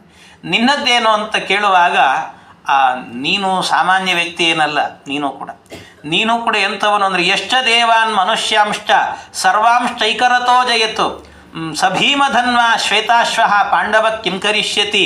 ನೀನು ಮಹಾಮೇಧಾವಿ, ನೀನು ಅನೇಕ ರಾಕ್ಷಸರನ್ನು ಕೊಂದಂಥ ವ್ಯಕ್ತಿ, ಸರ್ವ ಸಾಮರ್ಥ್ಯ ಇರುವಂಥವನು ನೀನು. ಅದರಿಂದ ನೀನೇನಪ್ಪ ಮಾಡ್ತೀ ಅಂತ ಕೇಳಿದರೆ ಅದಕ್ಕೆ ಅವನು ಹೇಳ್ತಾನೆ, ಅರ್ಜುನ ಅಣ್ಣ ನಾನೇನು ಮಾಡ್ತೇನೆ ಗೊತ್ತಾ, ನಾನು ಒಬ್ಬ ನಾಟ್ಯವನ್ನು ಹೇಳಿಕೊಡುವಂತಹ ಅಧ್ಯಾಪಕಿಯಾಗಿ ನಾನು ಹೋಗ್ತೇನೆ. ನಾನು ಬೃಹನ್ನಳ ಅಂತ ನನ್ನ ಹೆಸರಿನ ಮೇಲೆ, ಬೃಹನ್ನಳ ಅಂತ. ಈ ಬೃಹನ್ನಳ ಅನ್ನುವಂಥ ಹೆಸರಿನಿಂದ ಹೋಗ್ತೇನೆ ನಾನು. ಯಾಕೆ ಅಂತಂದರೆ, ನಾನು ಬೃಹನ್ನಳೆಯಾಗಿ ಹೆಣ್ಣಿನ ವೇಷವನ್ನು ಧಾರಣೆ ಮಾಡಿಕೊಂಡು ಹೋದೆ ಅಂತಾದರೆ ಷಂಡನ ವೇಷ ಅದು. ಆ ಷಂಡನ ವೇಷವನ್ನು ಹಾಕ್ಕೊಂಡು ಹೋದೆ ಅಂತಾದರೆ ನಾನು ಮೈ ಮೇಲೆ ಈ ಕುಪ್ಪಸವನ್ನು, ರವಿಕೆಯನ್ನು ಹಾಕ್ಕೊಳ್ಬೋದು. ರವಿಕೆಯನ್ನು ಹಾಕ್ಕೊಂಡು ಹೋದೆ ಅಂತಾದರೆ ನನ್ನನ್ನು ಯಾರೂ ಗುರ್ತಿಡಿಲಿಕ್ಕೆ ಆಗೋದಿಲ್ಲ. ಯಾಕೆ ಇಲ್ಲದೆ ಇದ್ದರೆ ನನ್ನ ಈ ಬಾಹುಗಳೇನಿದ್ದಾವಲ್ವ, ಈ ಗಾಂಡೀವವನ್ನು ಹೊತ್ತು ಬಿಲ್ಲುಗಳನ್ನು ಹೊತ್ತು ಇಲ್ಲೊಂದು ಗುರುತೇ ಮೂಡಿ ಹೋಗಿದೆ. ನನ್ನ ಗುರುತಿನಿಂದಲೇ ಎಷ್ಟೋ ಜನ ನನ್ನನ್ನು ಅರ್ಜುನ ಅಂತ ಗುರ್ತಿಡಿದು ಬಿಡ್ತಾರೆ. ಅಂಥ ಒಂದು ಗುರುತಿದೆ ನನಗೆ.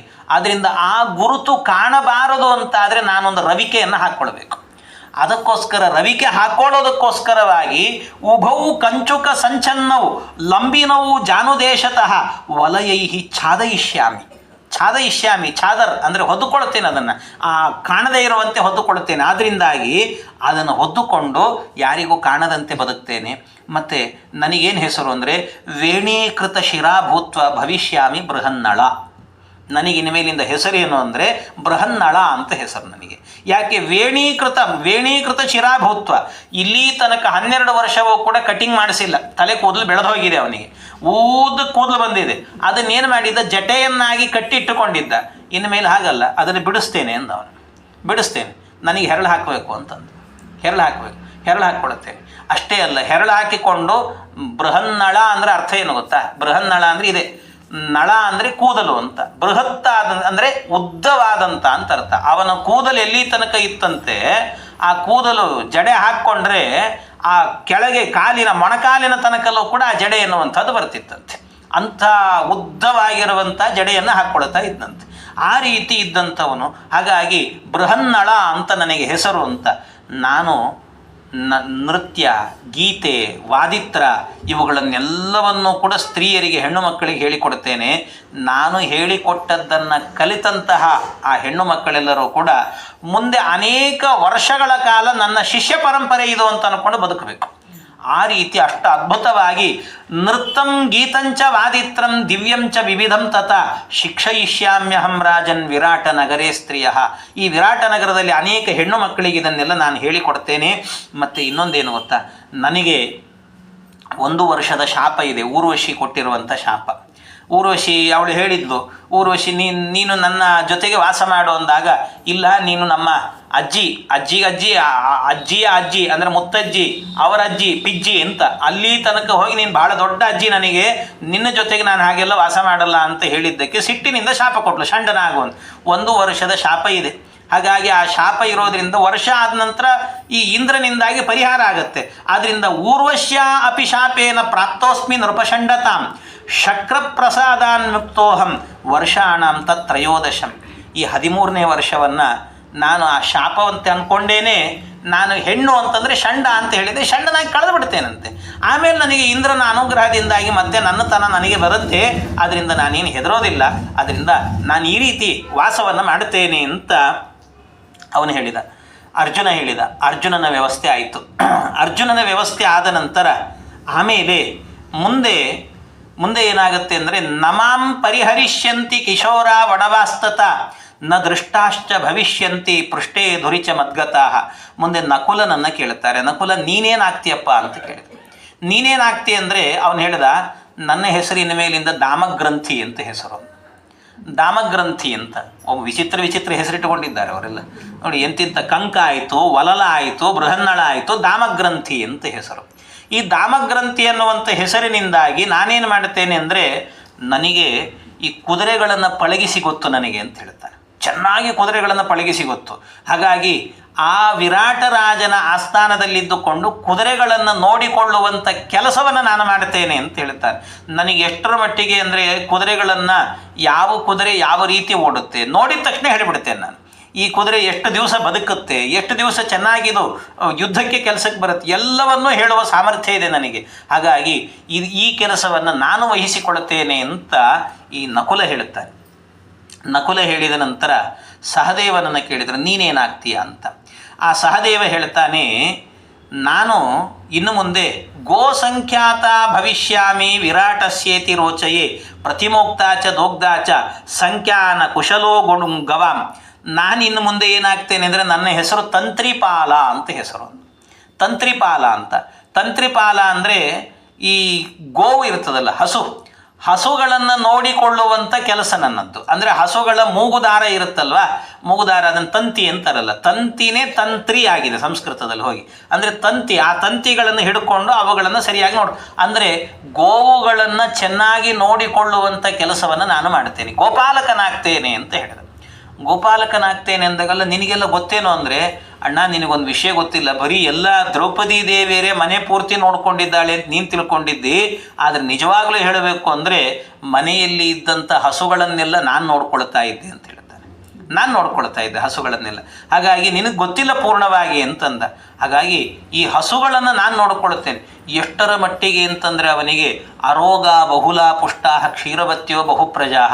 ಯಾವ ಹಸುವಿನ ಹಾಲನ್ನು ತೆಗೆದುಕೊಂಡು ಇನ್ನೊಂದು ಹಸುವಿನ ಗೋಮೂತ್ರವನ್ನು ತೆಗೆದುಕೊಂಡು, ಅದು ಒಂದೊಂದು ಜಾತಿ ಅಂತ ಇರ್ತದೆ, ಇಂತಿಂಥ ಜಾತಿಯ ಹಸುಗಳು ಅಂತಿರ್ತವೆ. ಅಂಥ ಜಾತಿಯ ಹಸುಗಳ ಹಾಲು, ಮೊಸರು, ಗೋಮೂತ್ರ, ಗೋಮಯ ಒಂದೊಂದು ಬೇರೆ ಬೇರೆ ಜಾತಿ, ಇಂತಿಂಥ ಹಸುಗಳದ್ದೇ ತೆಗೆದುಕೊಂಡು ಒಂದು ಪಂಚಗವ್ಯ ಅಂತ ಮಾಡಿದರೆ, ಕೆಲವರಿಗೆ ಏನಾಗಿರುತ್ತಂತೆ, ಹೊಟ್ಟೆ ಒಳಗಡೆ ಈ ದುರ್ಮಾಂಸ ಅಂತ ಬೆಳೆದಿರ್ತದೆ ಕೆಲವೊಮ್ಮೆ. ಆ ದುರ್ಮಾಂಸ ತೆಗಿಬೇಕು ಅಂದರೆ ಏನು ಮಾಡಬೇಕು ಅಂದರೆ, ಆಪರೇಷನ್ ಮಾಡೇ ತೆಗಿಬೇಕು ಅಂತ ಇರ್ತದೆ. ಅಂಥದ್ದನ್ನು ಕೂಡ ಒಂದು ಪಂಚಗವ್ಯ ಮಾಡಿದರೆ ಸಾಕು, ಅದು ಸುಟ್ಟು ಭಸ್ಮವಾಗಿ ಮಲರೂಪದಲ್ಲಿ ಹೊರಟೋಗುತ್ತೆ. ಅಂಥ ಸಾಮರ್ಥ್ಯ ಆ ಗೋವುಗಳ ಈ ಗವ್ಯಗಳಿಗಿದೆ, ಪಂಚಗವ್ಯಗಳಿಗಿದೆ ಅಂತ ಹೇಳ್ತಾನೆ. ಅಂಥದ್ದನ್ನು ಅದೆಲ್ಲ ನನಗೆ ಗೊತ್ತು ಅಂತ ಹೇಳ್ತಾನೆ. ಅದೆಲ್ಲ ನನಗೆ ಗೊತ್ತಿದೆ ಅಂತ.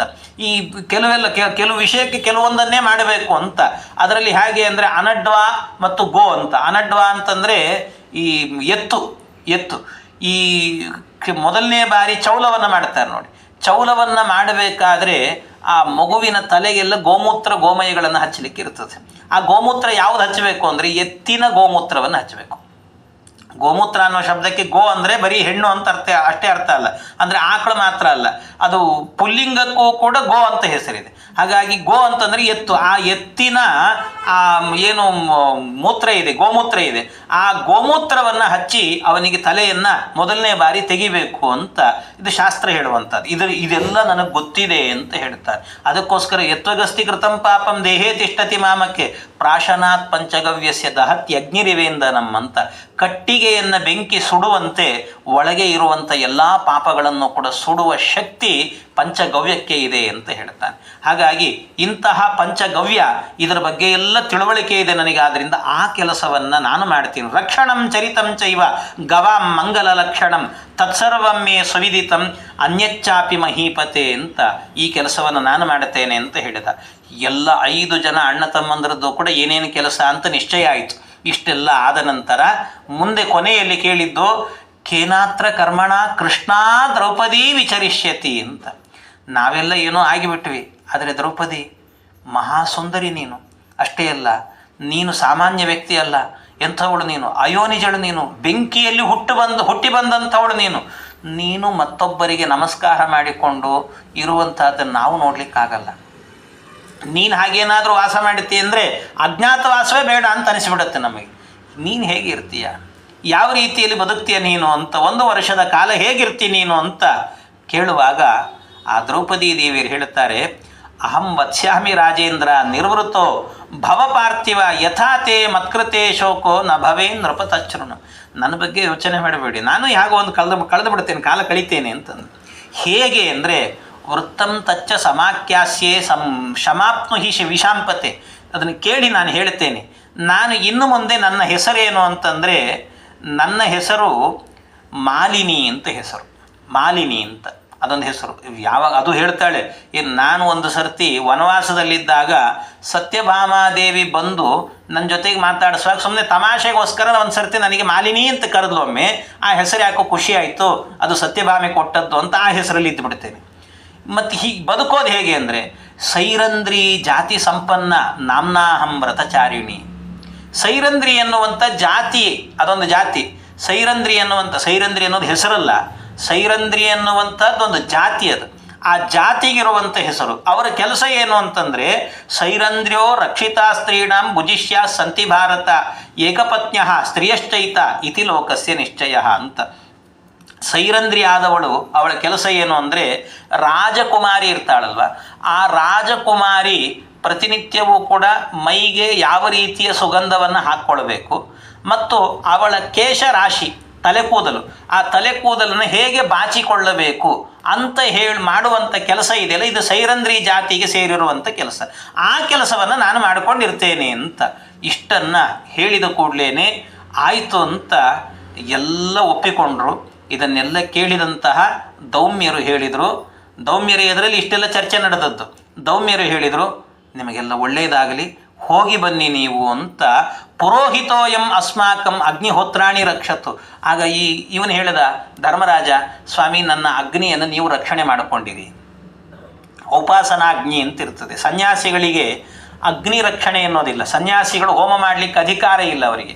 ಹಾಗಾಗಿ ಔಪಾಸನಾಗ್ನಿ ಅಂತ, ಇದು ವಿವಾಹ ಆದ ಕೂಡಲೇ ಸಿಗುವಂಥ ಒಂದು ಅಗ್ನಿ. ಈ ಔಪಾಸನಾಗ್ನಿ ಅಂತ ನಿತ್ಯದಲ್ಲೂ ಕೂಡ ಅದರ ಹೋಮವನ್ನು ಮಾಡಬೇಕು. ಗಂಡಾದವನು ನಿತ್ಯ ಹೋಮವನ್ನು ಮಾಡಬೇಕು.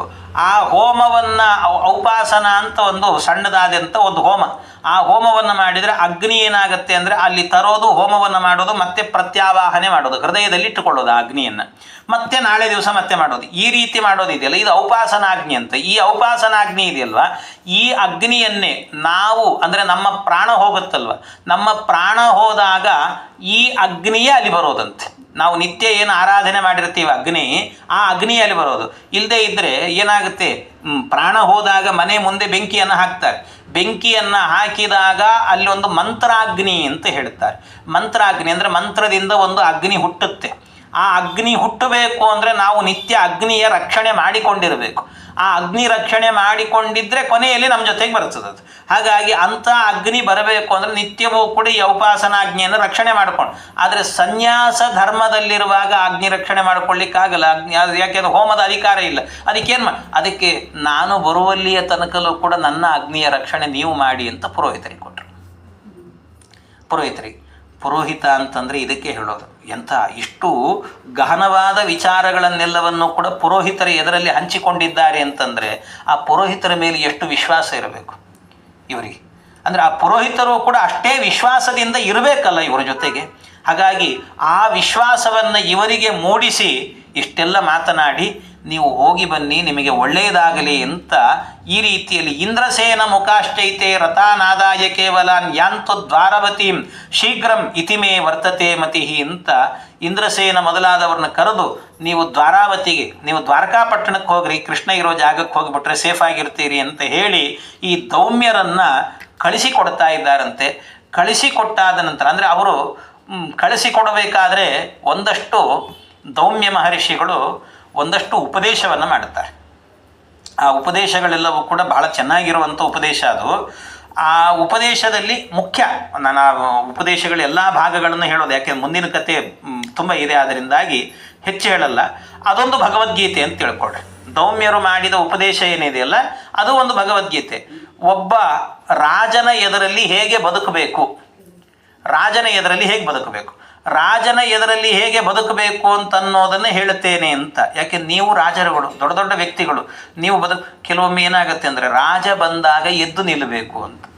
ರಾಜ ಬಂದಾಗ ಎದ್ದು ನಿಲ್ಲಬೇಕು ಅಂದರೆ ಹೆಂಗೆ ಎದ್ದು ನಿಲ್ಲಬೇಕು? ಅವನು ಅಲ್ಲೆಲ್ಲೋ ಬರ್ತಾ ಇದ್ದಾನೆ ಅಂದರೆ ಮೊದಲೇ ಎದ್ದು ನಿಂತು ಬಿಡಬಾರ್ದಂತೆ. ರಾಜ ಬರೋಕ್ಕಿಂತ ಮೊದಲು ಅವನ ಮುಂದೆ ಸೇವಕರು ಬರ್ತಾರೆ. ಆ ಸೇವಕರು ಬಂದಾಗಲೂ ಕೂಡ ಹೇಳಬಾರ್ದು, ಕೂತಿರಬೇಕು. ರಾಜ ಸರಿಯಾಗಿ ಬಂದ ಅಂದರೆ ಅವನು ನೋಡ್ತಾ ಇದ್ದಾಗ ಎದ್ದು ನಿಲ್ಲಬೇಕಂತೆ. ಅಂದರೆ ಅದರ ಅರ್ಥ ಏನು? ಆಗ ರಾಜನಿಗೆ ಗೌರವ ಕೊಟ್ಟಿದ್ದೇವೆ ಅಂತ ಅನಿಸುತ್ತಂತೆ. ಇಲ್ಲ ಅಂದರೆ ಮೊದಲೇ ಎದ್ದು ನಿಂತಿದ್ವಿ ಅಂತ ಇಟ್ಕೊಳ್ರಿ.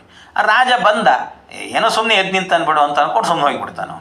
ಅವನಿಗೆ ಗೊತ್ತಾಗಬೇಕು ನಾವು ಅವನಿಗೆ ಗೌರವ ಕೊಡ್ತಾ ಇದ್ದೇವೆ ಅನ್ನುವ ಅಂಶ ಅವನಿಗೆ ಗೊತ್ತಾಗಬೇಕಂತೆ. ಆ ಗೊತ್ತಾಗುವಂತೆ ನಡ್ಕೊಳ್ಳುವಂಥದ್ದಿದೆಯಲ್ವ, ಇದು ಒಂದು ರಾಜನ ಎದುರಲ್ಲಿ ಸೇವಕನಾದವನು ಈ ರೀತಿ ನಡ್ಕೊಳ್ಬೇಕು. ಇಂತಹ ಅನೇಕ ಧರ್ಮಗಳ ಬಗ್ಗೆ ಎಲ್ಲವನ್ನು ಕೂಡ ದೌಮ್ಯರು ಹೇಳ್ತಾರೆ. ಇಷ್ಟು ಹೇಳಿದ ನಂತರ ಇದನ್ನೆಲ್ಲ ಕೇಳಿಸಿಕೊಂಡಂತಹ ಧರ್ಮರಾಜಾದಿಗಳೆಲ್ಲರೂ ಕೂಡ ಹೊರಡುತ್ತಾರೆ. ಹೊರಡಬೇಕಾದ್ರೆ ಆರಂಭದಲ್ಲಿ ಈ ಧರ್ಮರಾಜ ಒಂದು ಸ್ತೋತ್ರ ಮಾಡುತ್ತಾನೆ. ಅದು ದುರ್ಗಾ ಸ್ತೋತ್ರ ಅಂತ ಈ ವಿರಾಟ ಪರ್ವದಲ್ಲೇ ಬರುವಂಥದ್ದು. ಧರ್ಮರಾಜ ಕೃತವಾದಂಥ ಒಂದು ದುರ್ಗಾ ಸ್ತೋತ್ರ ಅಂತ ಬಹಳ ಪ್ರಸಿದ್ಧ ಅದು. ಆ ದುರ್ಗಾದೇವಿಯ ಸ್ತೋತ್ರವನ್ನು ಮಾಡಿಕೊಂಡು ಹೋಗ್ತಾರೆ. ಹೋಗುವಾಗ ಏನು ಮಾಡ್ತಾರೆ ಇವರು, ವಿಶೇಷವಾಗಿ ಇವರಲ್ಲಿ ಇದ್ದಂಥ ಅಸ್ತ್ರ ಶಸ್ತ್ರ ಎಲ್ಲ ಇತ್ತಲ್ಲ, ಈ ಅಸ್ತ್ರಶಸ್ತ್ರಗಳನ್ನ ಎಲ್ಲಿಡಬೇಕು ಅದಕ್ಕೋಸ್ಕರವಾಗಿ ಹುಡುಕಿಕೊಂಡು ಹೋಗಿ ಒಂದು ಬನ್ನಿ ವೃಕ್ಷದಲ್ಲಿ ಇಡ್ತಾರೆ. ಆ ಬನ್ನಿ ವೃಕ್ಷದಲ್ಲಿ ಹುಡುಕೊಂಡು ಹೋಗೋದು, ಆ ಬನ್ನಿ ವೃಕ್ಷ ಎಲ್ಲಿತ್ತು, ಅದರ ಸುತ್ತಮುತ್ತಲೂ ಏನಿತ್ತು, ಅದರ ವರ್ಣನೆ ಎಲ್ಲ ಮಾಡುತ್ತಾರೆ. ಅದನ್ನು ಹೇಗಿಟ್ಟರು, ಮೇಲೆ ಅಸ್ತ್ರಗಳನ್ನೆಲ್ಲ ಕಟ್ಟಿಡಬೇಕಾದ್ರೆ ಹೆಂಗಿಟ್ರು, ಅದು ಯಾವ ಬಟ್ಟೆಯಲ್ಲಿ ಕಟ್ಟಿದ್ರು, ಏನು ಮಾಡಿದರು, ಇದ್ರ ಬಗ್ಗೆ ಎಲ್ಲ ಬಹಳ ಸುಂದರವಾದಂಥ ವರ್ಣನೆಯನ್ನು ಮಾಡುತ್ತಾರೆ. ಅದು ಏನು ಅನ್ನೋದನ್ನು ಮತ್ತೆ ನಾಳೆ ದಿವಸ ಸೇರಿದಾಗ ಅದರ ಚಿಂತನೆ ಮಾಡೋಣ ಅಂತ ಹೇಳ್ತಾ ಇಂದಿನ ಉಪನ್ಯಾಸ ಕೃಷ್ಣ ಅರ್ಪಣ.